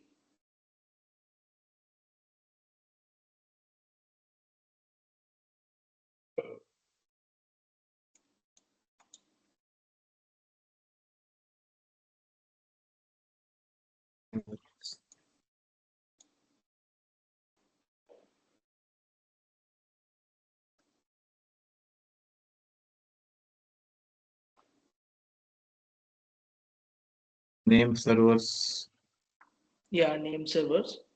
What are name SDN, servers? SDNS 14.ultra, dns.biz.com, .net, .org. Yeah. In So what do you same understand by name servers? So what are name servers? servers. Yeah, the different names, right? These are all. Well, through That name means servers, we will understand where it is hosted. So where the website or contents of the website is hosted. So that is one information. And then we see registrar information. We can see flipkart.com was registered on godaddy.com. So now if I want to see, GoDaddy is not that of a big company, but Flipkart is a big company. So if I compromise GoDaddy, then I'll be able to compromise Flipkart's DNS through GoDaddy. So, or I can also craft a phishing email saying that sending it to Flipkart internal team, saying that your Flipkart.com is going to expire because we already know they have registered it in GoDaddy. So these are the few things which we are able to see easily. They registered in 2007 and updated 2025. It will expire on 2026. That means if they don't renew on 6th of March, so flipkart.com will be not accessible to anyone. So these are the details. So you can see, for example, here I can gather information like they're using GoDaddy for the registrar thing. So it expires on 6th March of 2026. So what attacker can do is he can send an email exactly on this date to Flipkart saying that I'm from godaddy.com. Your flipkart.com will expire on this date. So use this link to renew the website. So this is a few of the information you can gather from just looking at who is data of any website. Even for example, if you get scammed from any website, so first thing what you would do is come to this who is data and put the domain name here, and you will be able to find lots of data here about the website.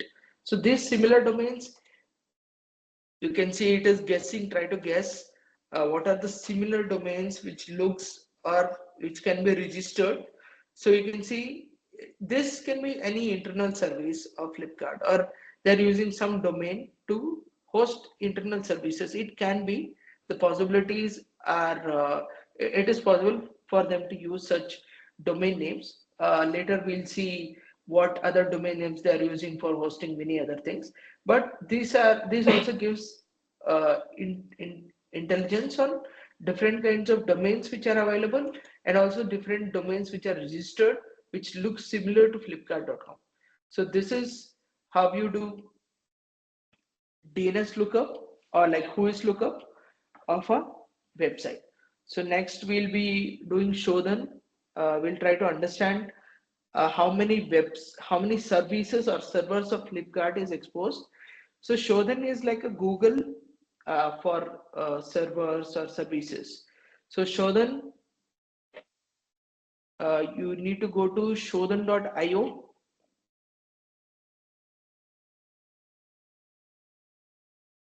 Shodhan.io, and then as soon as the Shodhan loads, you create an account.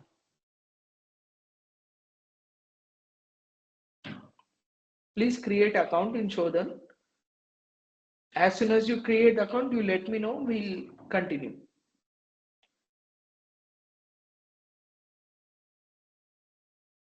So go to shodhan.io, then you have to create an account in order to search in Shodhan. So these are passive recon techniques where attackers use to gather information about the target without actually going and accessing the services or servers directly. So we are trying to gather information or any intelligence about Flipkart just to understand their infrastructure or architecture, how the product is running, like how the organization is handling services, servers, something like that. SHODAN.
As soon as you are done creating account, you are going to search for flipkart.com in Shodhan search.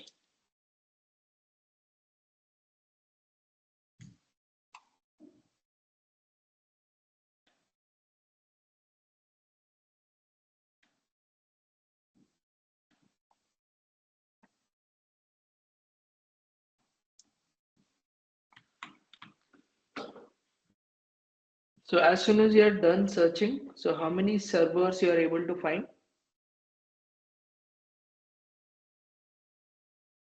How many servers and services of Flipkart is crawled by Shodhan?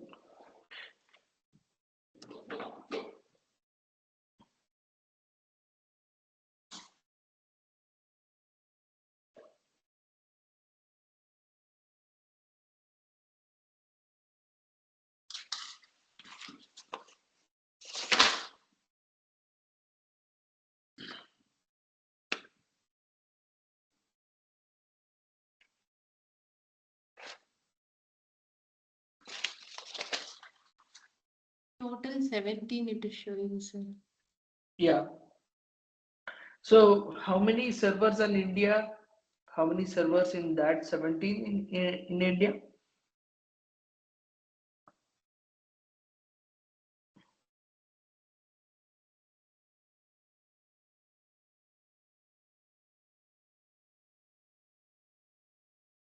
In India, 16 are there.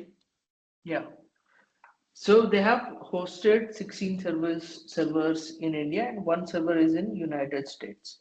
So you can find lots of IP addresses of different services or servers of Flipkart.com. So you can find same IP twice. If there are same IP twice, then it is crawling two different services on the same IP. So this IP address belong to Flipkart.com. So we are not touching Flipkart directly, but we are trying to figure out what servers they are using, or like which IP has what server. See, for example, so if you are able to click this, and you will be able to see different servers which are being used by Flipkart for different purposes. So you can see we found out 3 IPs or 3 servers. So one server is being used for logistics in sense their internal process of sending you the parcel. So this is Flipkart e-cart, so which is owned by again Flipkart, and they're using this server to, for example, if an attacker compromises this server, so he'll be able to see all the services or track shipments tracking of Flipkart. So you can see they're using, you can see we are not accessing flipkart.com DNS, but through IP addresses we are able to touch Flipkart. So here in Shodhan, we are gathering information, we are not touching Flipkart directly.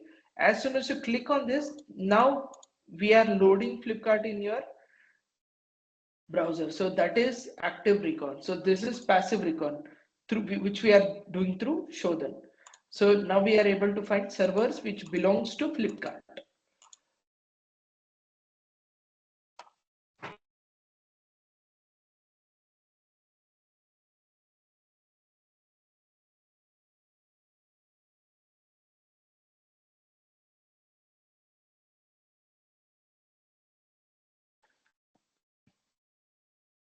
So in some of the IP addresses, you are able to see subdomains.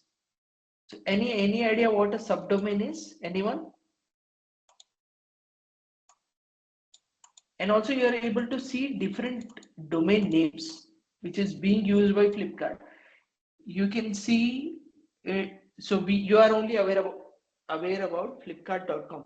You can see many other DNS which is not Flipkart. You can see flipkartquick.com. So this DNS which also belongs to Flipkart, but you are not aware about it, but Shodhan has crawled it already. So this is also intelligence of domain intelligence. So how many different domains Flipkart is using.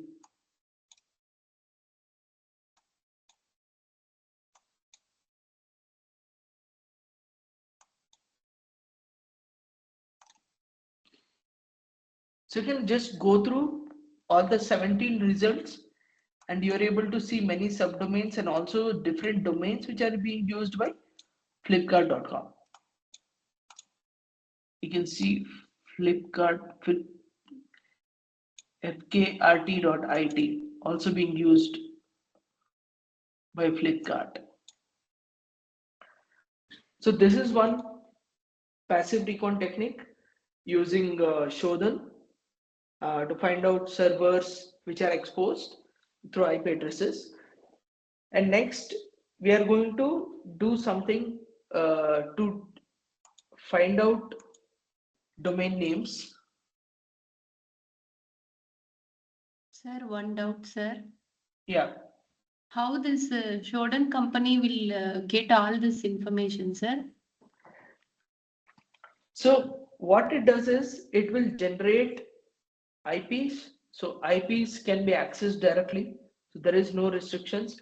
If Flipkart is not using any VPN, so Shodan will, for example, what Shodan is doing is it is scanning the whole internet. For example, 1.1.1 to 255, 255, 255, 255. So it is scrolling. It is crawling from 1.1.1 IP to 255 to the whole internet. It is scanning. So whatever result it is getting, it is capturing that result in the Shodan engine. So that is how they are crawling different IP addresses. So when they crawl, they'll capture the title of the website, the response of the website. So as you can see, the organization which it belongs to. For example, Flipkart, you can see in here, it says organization Flipkart Internet Private Limited in the Shodan results. So you can also do is you can copy that and type org and paste that, and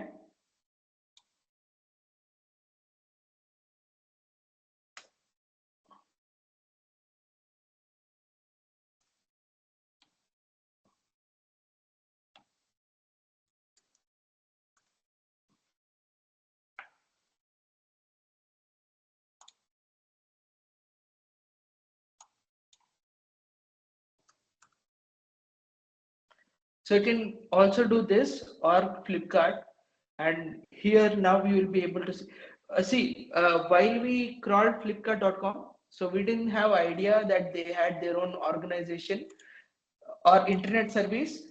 We were trying only Flipkart.com here, and now we gathered another intelligence or an idea that there is something called Flipkart Internet Private Limited.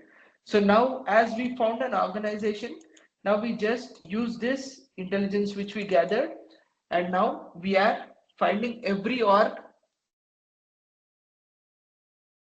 So using that intelligence, now we are finding in Shodan how many IP addresses has Flipkart organization. So now we ended up from 17 results to 441 results. So now we are tracking 441 services of Flipkart, which is crawled by Shodan. We can't say it is leaked. We can say it is crawled by Shodan. Some of these services can be sensitive services. Some can be publicly accessible services. So that is how you gather intelligence. And now we have around 441 IP addresses which belongs to Flipkart. So any other doubt?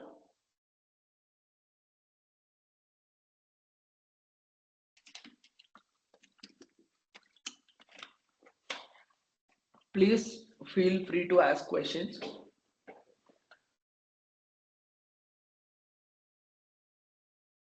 Sir, Flipkart will have only one domain.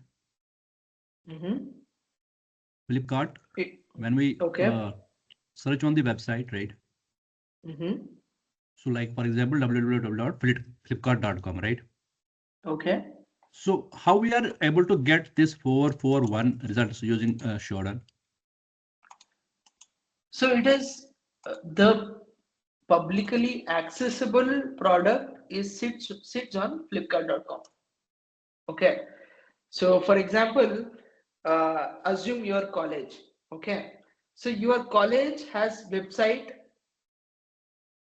called college.com, but you need to have a faculty dashboard. Faculty dashboard will be hosted in college.net. Now you need you have a dormitory. Now you want to have an online service for dormitory. Now you'll host that dormitory service in collegedormitory.com.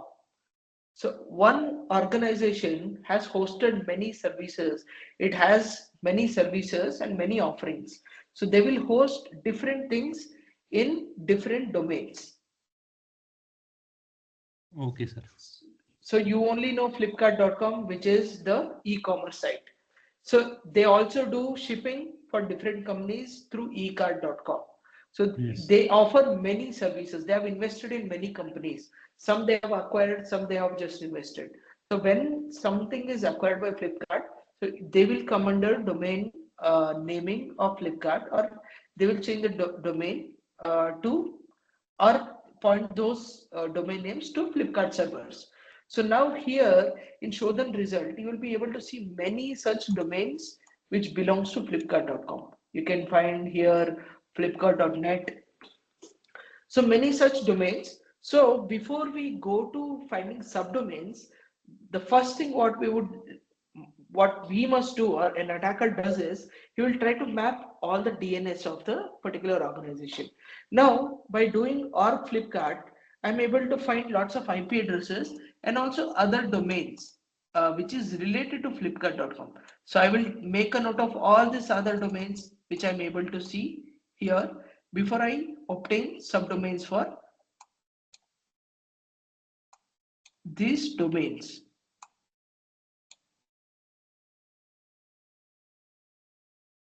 fktel.in and 3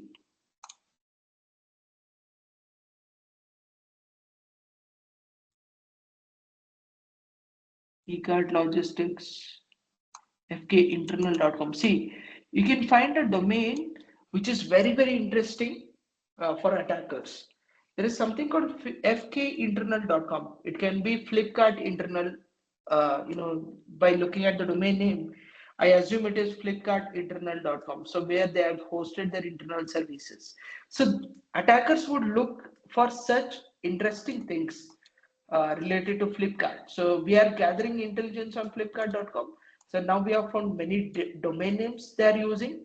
So now next step for an attacker would be to find subdomains. So now we have found the root domain. This is called a root domain. And using this root domain, we'll try to find other domains which is related to subdomains related to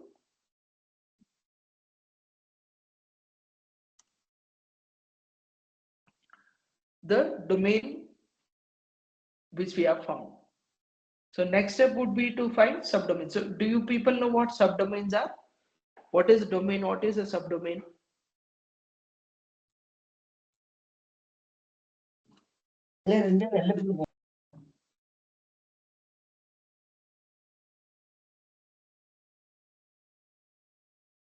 Please feel free to answer.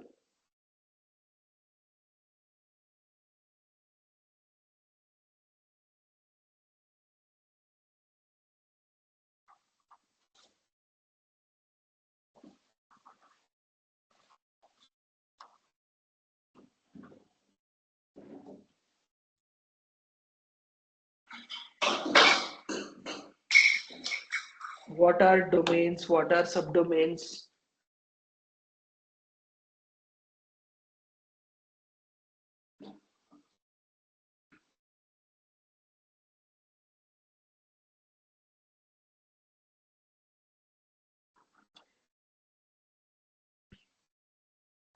Please feel free to answer.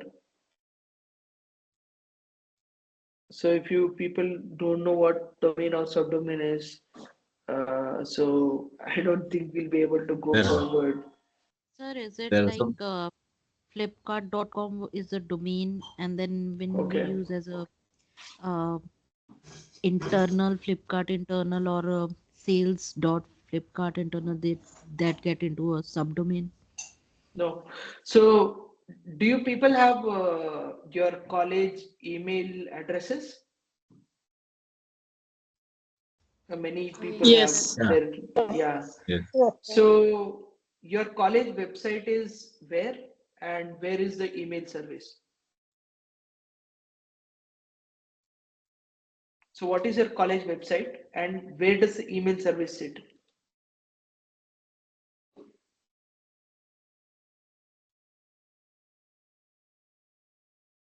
So if the college website is alvas.com and the mail server would sit at mail.alvas.com. So alvas.com, if you try to access alvas.com, it will be the college website. But if you try to access email, it will sit in mail.alvas.com. So you are hosting a service in a subdomain. So you are creating a subdomain, a sub DNS record for the root DNS, and in that subdomain, any other services sits. For example, if you want to host a file transfer protocol, or if you want to share files with your students, that will be hosted in ftp.alvas.com. So you will separate or isolate different services and host it. If the intention to be hosted publicly, then you will host it in a subdomain. Or if you even things can be hosted internally also by pointing the subdomain into an internal IP address. So am I clear of what a domain is and what a subdomain is? Yes, sir. Yeah, so by now, as we are trying to find subdomains of Flipkart, so what do you think we are trying to do? So what are we trying to achieve here by trying to find subdomains of Flipkart? What is the main intention of attackers trying to find subdomains? What they are intending, or like what they are trying to find?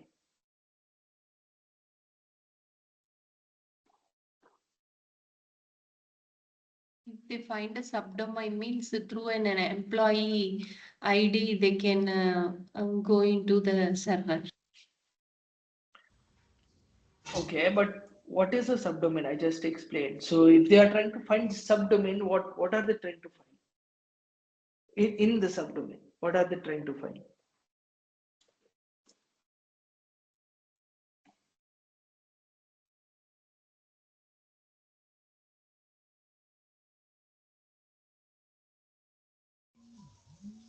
So are they trying to hack or say the three pillars, the same confidentiality and integrity of the customer info?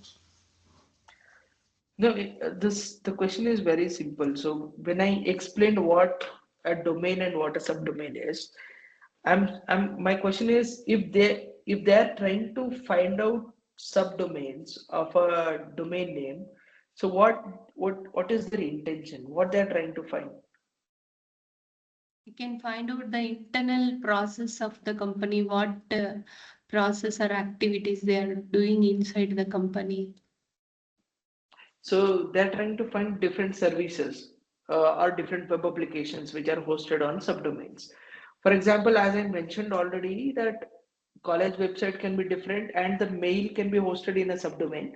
So if the mail server is misconfigured, or if the mail service has a default admin credential, so through the secondary services or the secondary server or mail server, the attacker would compromise that service. So the attacker is, by trying to find subdomains of a company or an organization, he's trying to find services which are dormant services. Can be a dormant service which was hosted long ago and they have forgot about it.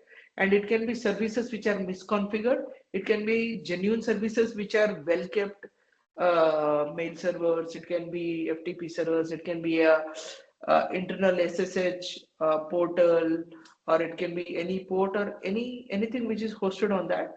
Any services basically hosted or isolated to a subdomain for easier access. So for an attacker trying to find a subdomain is trying to find a service which belongs to Flipkart, so that also it is easy to compromise. Services which are dormant, which are left, like which was hosted long ago, which is not being updated properly, or something like that. So can you go to cert.sh? and do this. You can do flipkart.com. I loaded fkinternal.com here. Excuse me. So go to cert.sh and you can find lots of subdomains.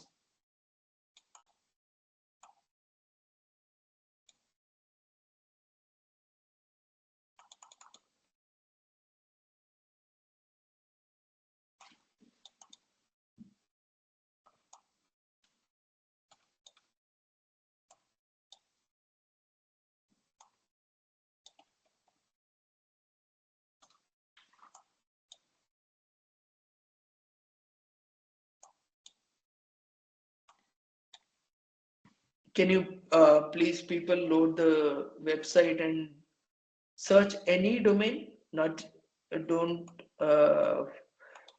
It is not necessary to follow me or do whatever I'm doing. You can feel free to load anything or search for any domains. So and you can find subdomains to the in the matching identities column. You will find subdomains which is related to any website which you are trying to find. And also you can find in common names. I think it's the CNAME record, primary record hosted for it, and then you can find lots of domains here. So you can. So this is called a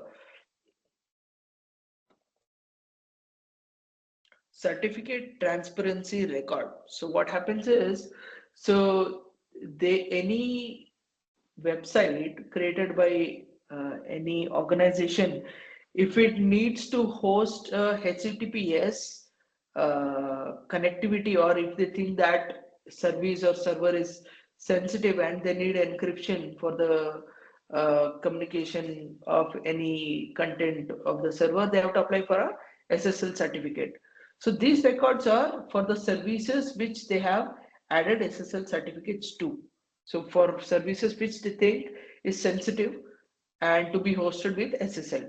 So these records which are gathered by cert.sh are the SSL records for which the records were issued for, which domains or subdomains the records are issued for. So you can find lots of subdomains. So this is also a type of intelligence, trying to understand which services are accessible. For example, it is showing this many things, right? So I can just copy this and see if this is accessible or not, like that. So attacker will try to see which service is accessible, which service is not accessible. The screen is not visible. I've shared it in a different screen. I ask you people to switch to a. Oh, I think the other system got disconnected. Just give me just 1 minute. I'm reconnecting.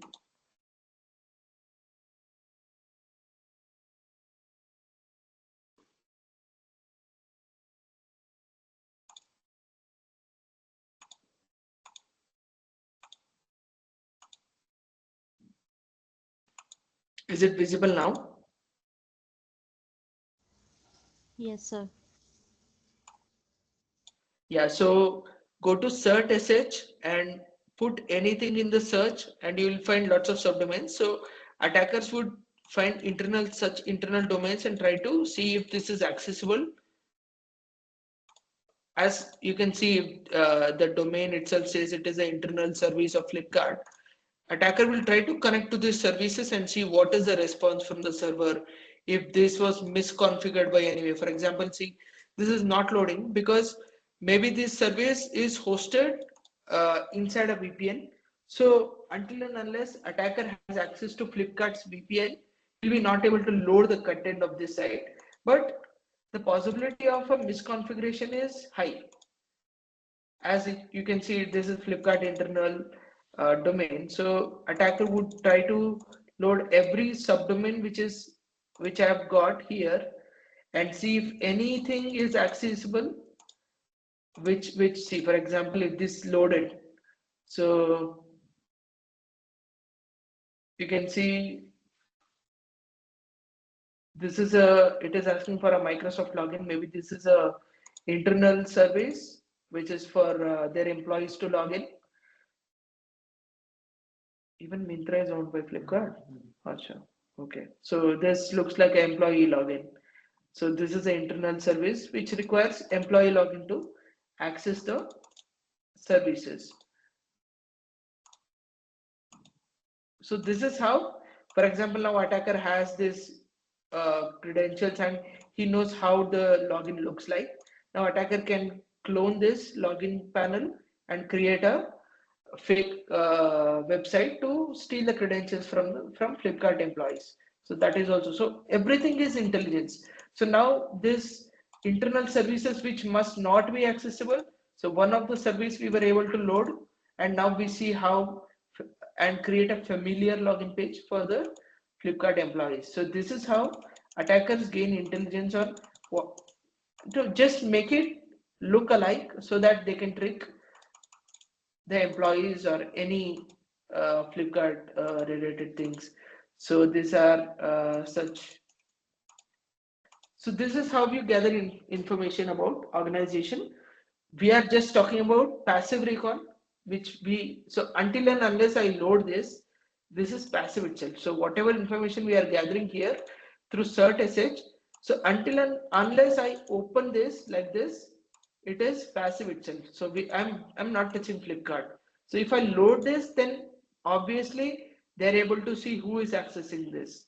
So if you have loaded the websites, so now Flipkart will be able to see your IP address, who was able to access the portal.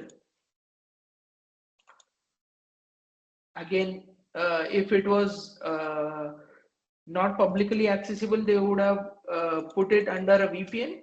But if they have any kind of defensive setup, they would obviously protect that, or like after me, some random guy trying to access it, they will have a log saying that someone accessed some external IP access this internal service.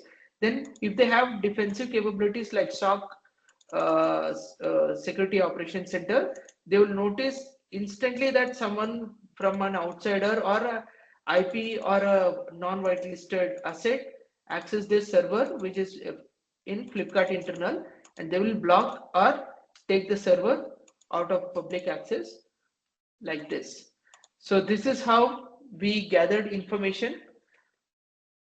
Next technique is Google docking. We are going to use Google to find or gather information about our targets.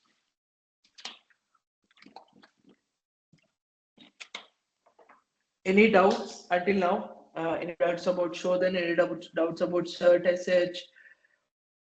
Or before we move to Google docking?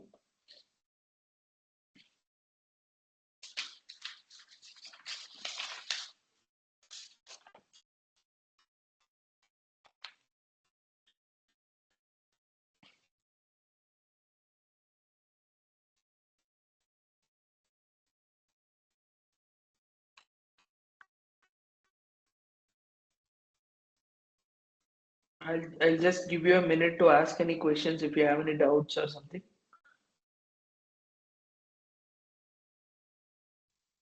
Sir, it shows many port numbers, sir, in the Southern websites.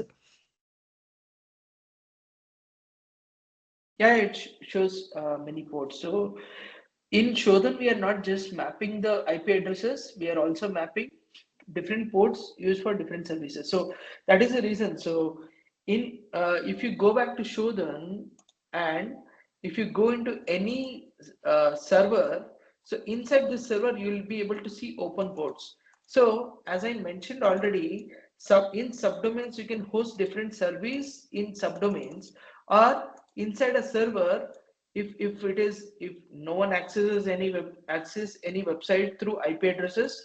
So that is why DNS was invented to simplify or make the IP addresses into human readable text, something like that, to make it, instead of you typing this IP address or remembering it, you could remember flipkart.net easily. So that was the reason. But inside this IP address, there can be n number of services hosted in different ports.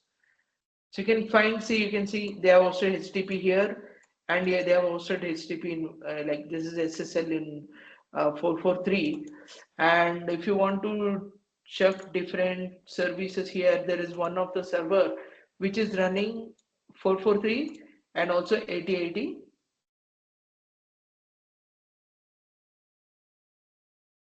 There is another service which is hosted here in 8080.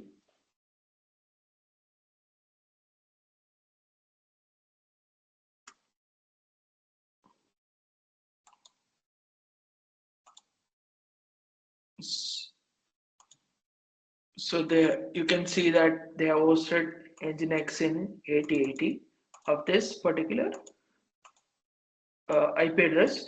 But if you remove this port number, you will be able to find a different service which is hosted on 443. This is a different service, that is a different service. Only difference is they have hosted, for example, you cannot create a subdomain for this IP, right? So you have to split the service or isolate the services into, or you have to route the services which can be accessible in the same IP address. So that is why they use ports to differentiate different services on the same IP address.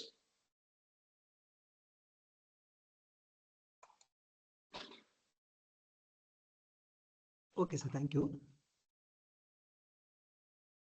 So any other doubts before we go to next? Actually, people can go through Shodan results and you can see many things in Shodan results. You can find not just the port numbers, you can find what is the response, if that response was encrypted through SSL or not. And in the same, if you go back to the search, and you can find many things like web technologies, what they're using, for security, what they're using for web servers. Even Shodan will be able to give us information about the vulnerabilities of any servers of Flipkart. If any server which is hosted by Flipkart is vulnerable, it will be, Shodan is also capable of listing those security issues. Just go through search, different searches, and you'll be able to find here you'll be able to find another result saying that vulnerabilities and CVE IDs for that vulnerabilities. I think Samarth explained you what vulnerabilities are, what CVE IDs are in his last session. I'm trying to find a search result which has that section of vulnerabilities.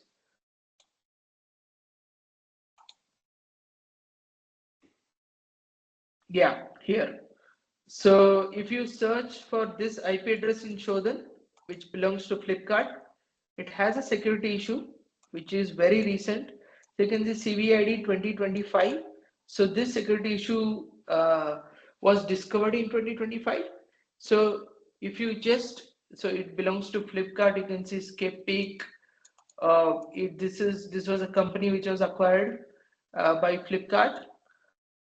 So it also now sits in Flipkart's like AWS or their infra.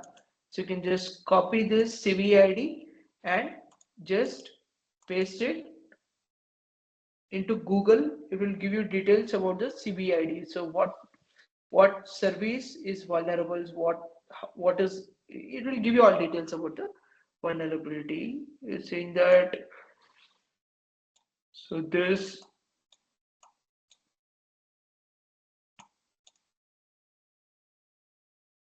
where is the product? So this belongs to NGINX, I think, but where is it?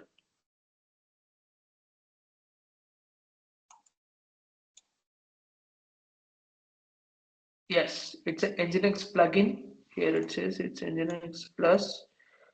So it's a security issue related to NGINX, which they have hosted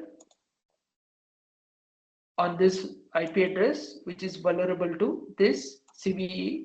So now the attacker has information that this, if we target this IP address, which belongs to Flipkart, here you can say Flipkart Private Limited, and it has a vulnerability already, he can target that server which belongs to Flipkart, which was this service which was acquired by Flipkart. So it's inside Flipkart. Now it has a security issue. So now he can use that security issue to target Flipkart. So this is how information is gathered by attackers passively without even touching Flipkart. And then in next phase, the attack starts after he has gathered all the information related to Flipkart. Any more doubts?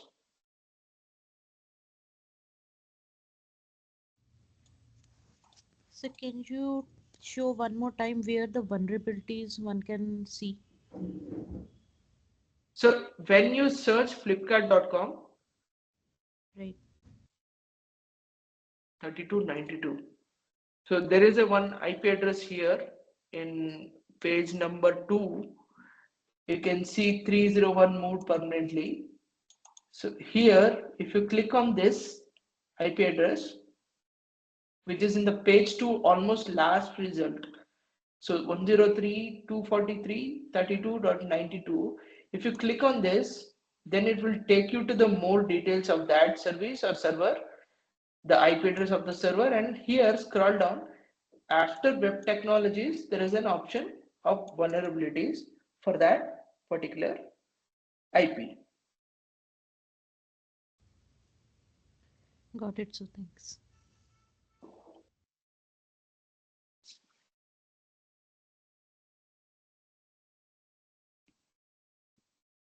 This is Sai Krishna's escaping. So can we move to next passive recon through Google?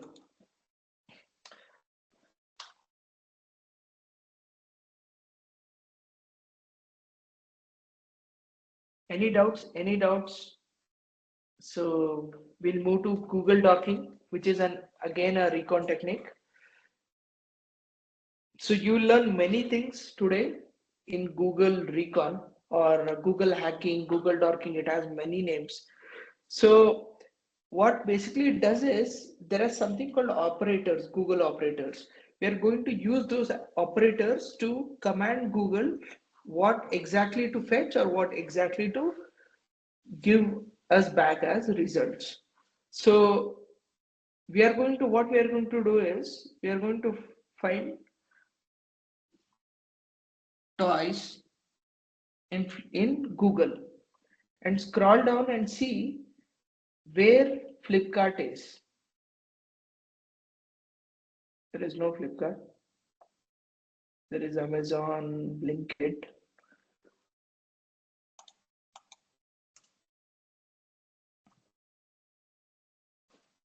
No, one icon. Just do Flipkart. So we are going to do toys Flipkart. We'll search in Google toys Flipkart.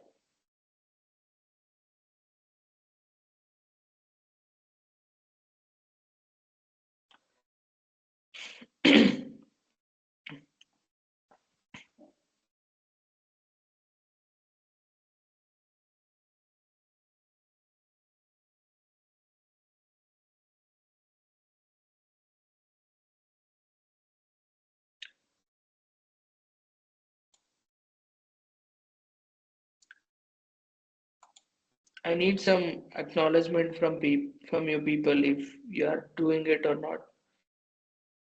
So we tried to search toys Flipkart, and now if you scroll down, you can see the result. Few results are from Flipkart, and you can also see the search has included Amazon, but we didn't ask Google to give us Amazon results. We asked for Flipkart results.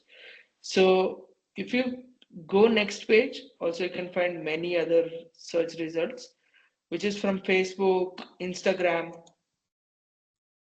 So we are going to learn something called Google operators. So where we'll use an operator called cite here.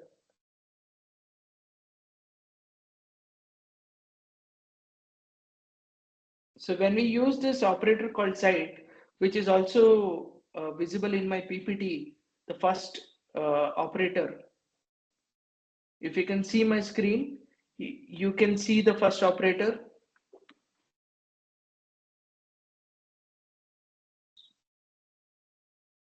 So you have to do something like this: toys site flipkart.com.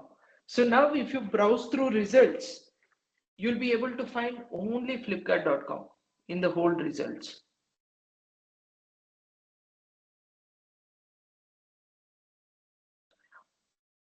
So this is site operator, which is asking Google only to give results from flipkart.com.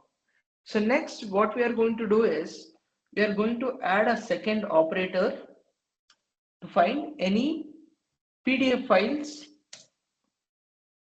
file type. So we are going to use a second operator PDF called file type. Now we are asking Google only to give us results of flipkart.com, from flipkart.com only PDF files. Why this is effective? Can anyone give me a reason why this is very effective?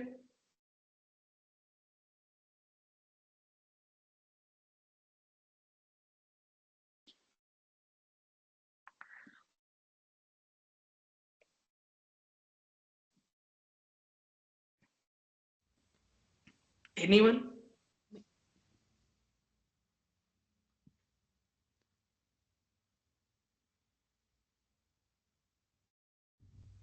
Why is this bad? I mean, like, I'm trying to find, I'm asking Google, give me results from Flipkart and only give me results of PDF files. Why is this effective? And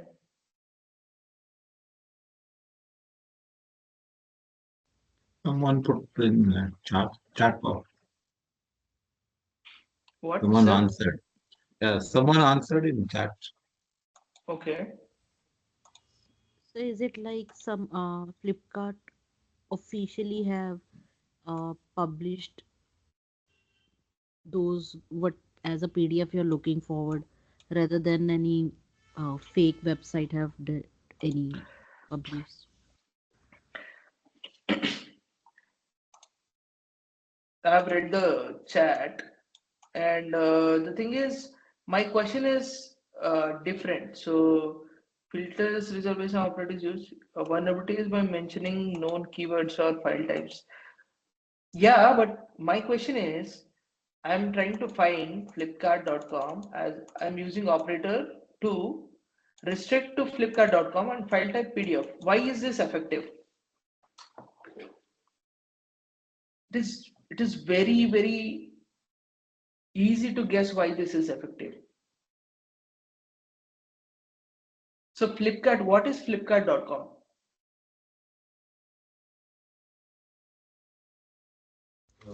E-commerce website. Yeah, it's an e-commerce website. So what do they do?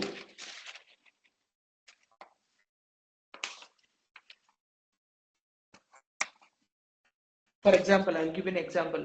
If I instead of site flipkart.com, if I do supremecourt.gov.in, then the possibility of PDF files publicly accessible is high.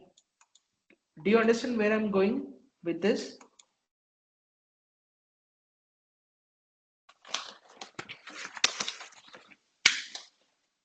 Do you think Flipkart.com needs some PDF to be publicly accessible to their customers, their investors? Yes. Yeah, so what is the possibility of them having PDFs publicly accessible, they being a e-commerce website? For example, if you are a Supreme Court or High Court, anything, you need to pass judgments and then you have to pass some judgments to public, or some judgments to be publicly accessible, those things are very high. So Flipkart being a e-commerce website, me doing file type PDF or XLS for Excel files, why do Flipkart need to give someone access to their Excel files or make Excel files publicly accessible, right? So that is what I'm going with this. So for example, XLS, I'll do doc.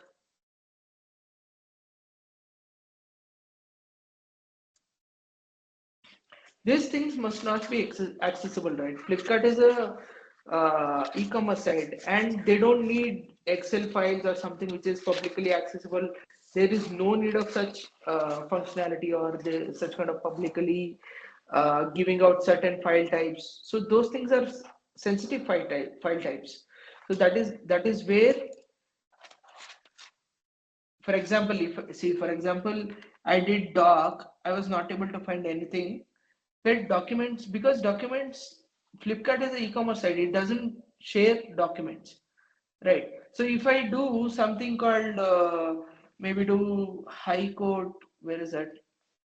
Find high code domain, high code of India. So copy the domain name and paste it there.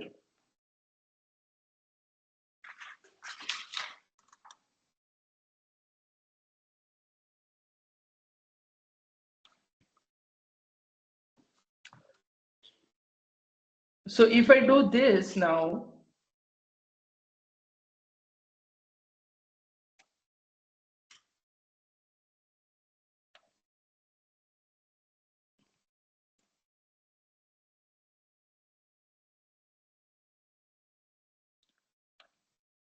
try XLS.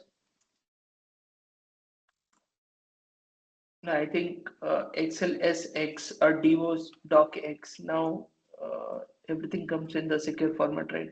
Docx. No, try. You remove this e codes. Just let it be government.in.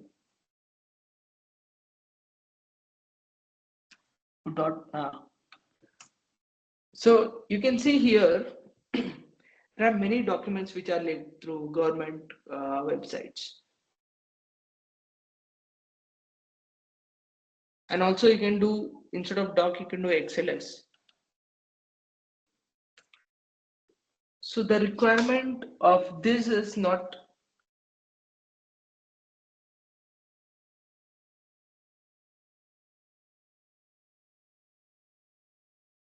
type X.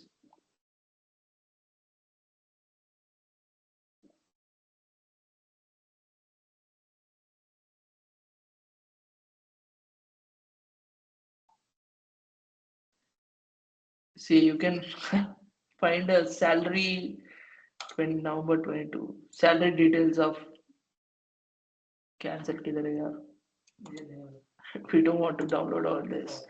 So see, you were able to find such sensitive things through Google.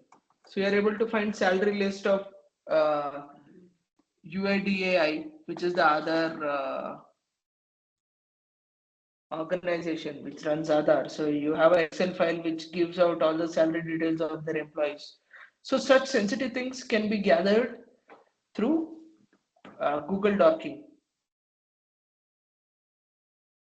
You can also do passwords.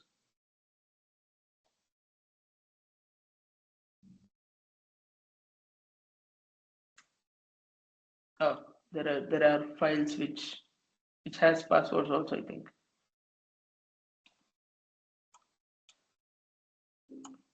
Oh,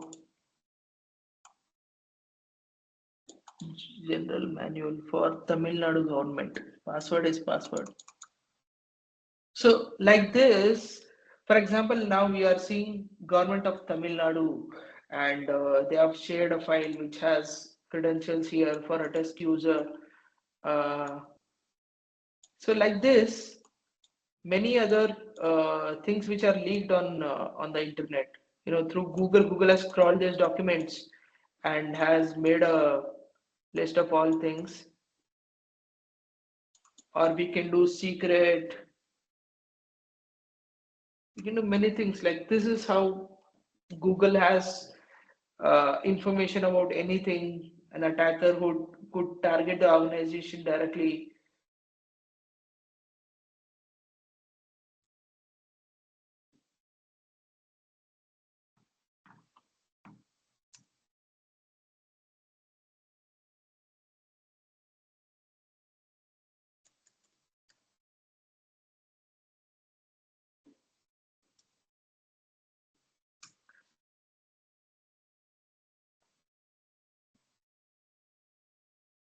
Or similarly, you know, they can target research institutes.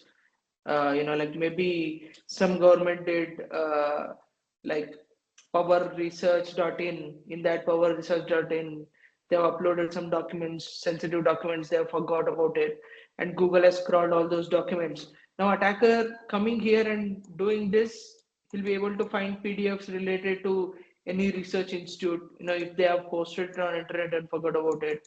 So this is how attackers do passive recon on Google Docking to find out more confidential information like files which are leaked, any types of information which is leaked, maybe backups. People create backups of their users, create backups of their source code, they create backups of many things and forget about it. We can also find those things using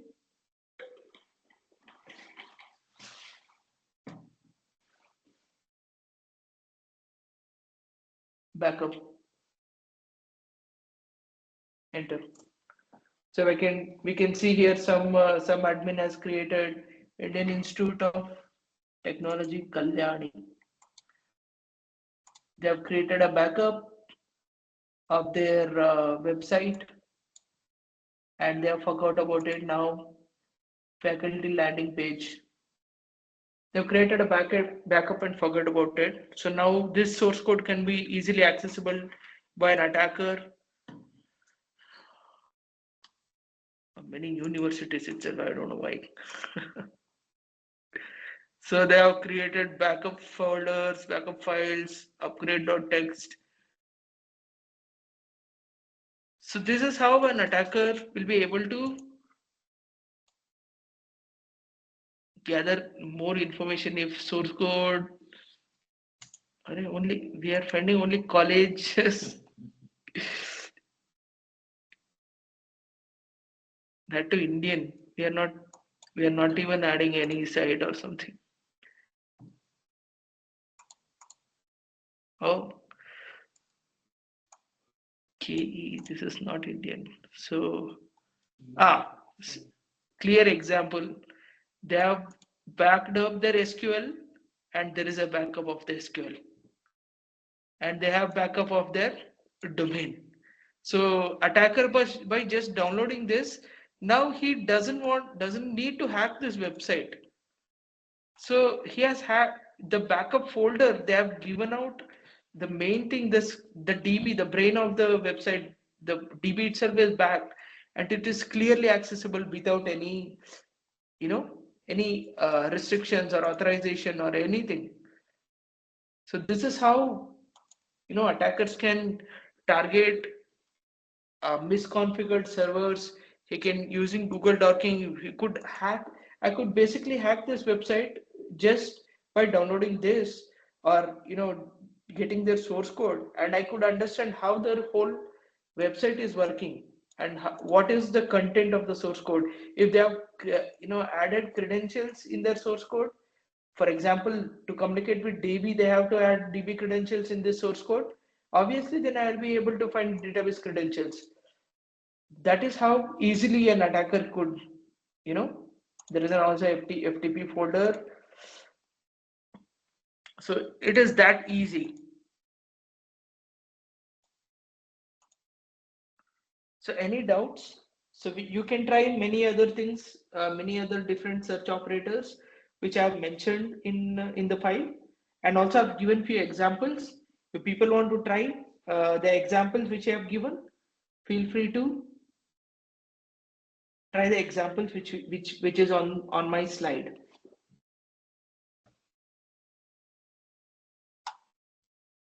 Can we protect our sites from out of these kind of things, sir? What is the So best? yeah, basically what it is they have not created any robot file. For example, this you can find robot.txt. They have not created a robot.txt. You can clearly see that here. So robot.txt, what it does is it gives, for example, if Google comes to the main domain first, and it will try to access this, and in robot, it will first try to find if there is a robot.txt. So robot.txt, example, I'll show you an example of robot.txt in flipkart.com.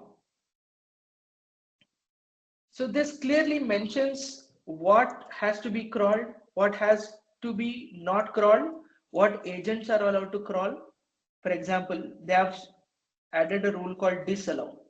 So these are folders which are inside Flipkart website, this root domain. So this allow says Google not to crawl these parts. So allowed.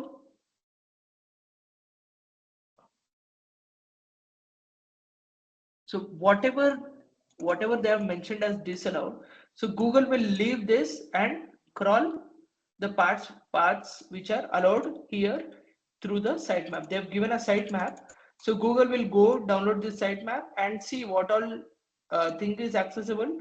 For example, I'll show you here. They have given an XML file, so Google will first come here and it will take this sitemap, and then sitemap will look something like this. So this is a file which is given to Google, from which Flipkart is saying you can crawl all these links, but not the links which I have disallowed here. So this is how you can protect from Google or any search engines crawling your website.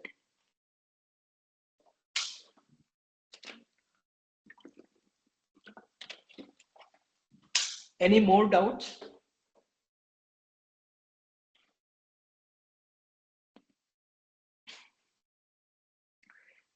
Any doubts, please feel free to ask. And also, I'm sure that we'll be not able to cover everything here because we are in slide number 15, but there are 81 slides. So we are still in slide number 15. So what I'm going to do is I'm going to provide the PPT, and it has detailed explanations and also steps, everything which I have arranged it very clearly, and it has every single steps which you need to follow to achieve the particular output. And I've also given every command in the PPT itself. People can go through slide by slide, and I've explained every single thing in detail so that you people can do this in your spare time. Yes, sir. That will be better. Yeah, correct. Yeah, everything is detailed. Everything is step by step. I've also given a command to the right side. Commands are to the right side, and the detailed explanation is to the left side. Okay. So using this PPT, you will be able to achieve. You'll be able to also understand the whole content. Yes, sir. So any doubts until now, please feel free to ask. And also, if you want to arrange a better session or maybe a longer session, which I will be able to cover more things, I'm happy to contribute. But even by taking this PPT, you can reach out to me on LinkedIn, and last page, you have my LinkedIn details. So in this PPT, feel free to message me on LinkedIn, ask any questions. I'm happy to help. You can have all the details here. I've given all the details and also how to install the tools if it is not installed already. I have commands also for installing the particular tools if it is not already present in your Kali Linux. Yes, sir.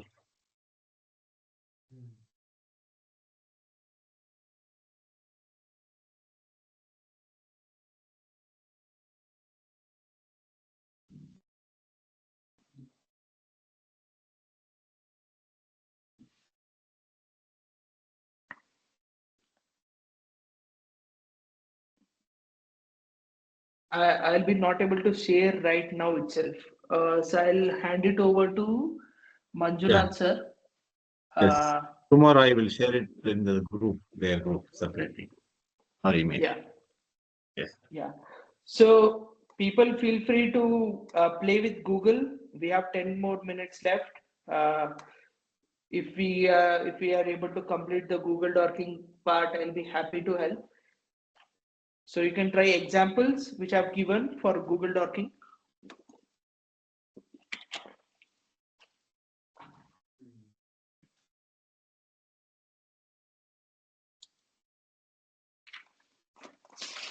Any doubts until now? Part one, part two, anything?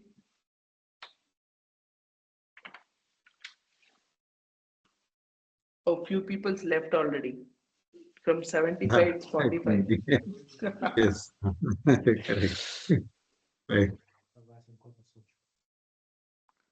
It's already time Yeah. for dinner, so I think they were hungry already. Yes. Yes, sir. It's okay. No problem. Yeah. We can wind up the session, sir. Nice. Yeah, I mean, it was really good session. I'm really Yes. happy to contribute to this. And also feel free to add me on LinkedIn. Please take the PPTs, ask any question, you have any doubts, please feel free to ping me on LinkedIn. That's it. Thank you. Thank you, Okay, everyone. sir. Okay. Thank you, sir. On behalf of all of us, and I extend a heartful gratitude to Venkatesh L Sharma for delivering such an insightful and thought-provoking session, as well as hands-on session on this APTs and insider attack, as well as the entire hands-on session, sir. Thank you very much. Definitely, we will go through the entire session once again through the PPT. I think Yeah, also, yeah. you people can invite me to your colleges Yes, sir. if it is Yeah, near to definitely. Bangalore. I'm definitely happy to come contribute maybe Yes, 2 sir. days for Actually, sessions. offline sessions. Yeah, offline sessions will be Yeah. better, sir, compared to Yes. I mean, online. like, yes. Online sessions, I'll be not able to see what people are doing and if Correct, they are correct, actually exactly. following with the thing. So offline session would be more interactive, and also I could guide them more if they are not finding any inputs. People are hesitating to talk here, Yeah, but if they are face to exactly. face, I think they'll not hesitate that much. Correct, sir. Yeah. Correct, sir. Thank you. Take Thank care. you. Thank you, sir. Thank you, all the participants. Thank you. Thank you, Yeah, sir. thank you.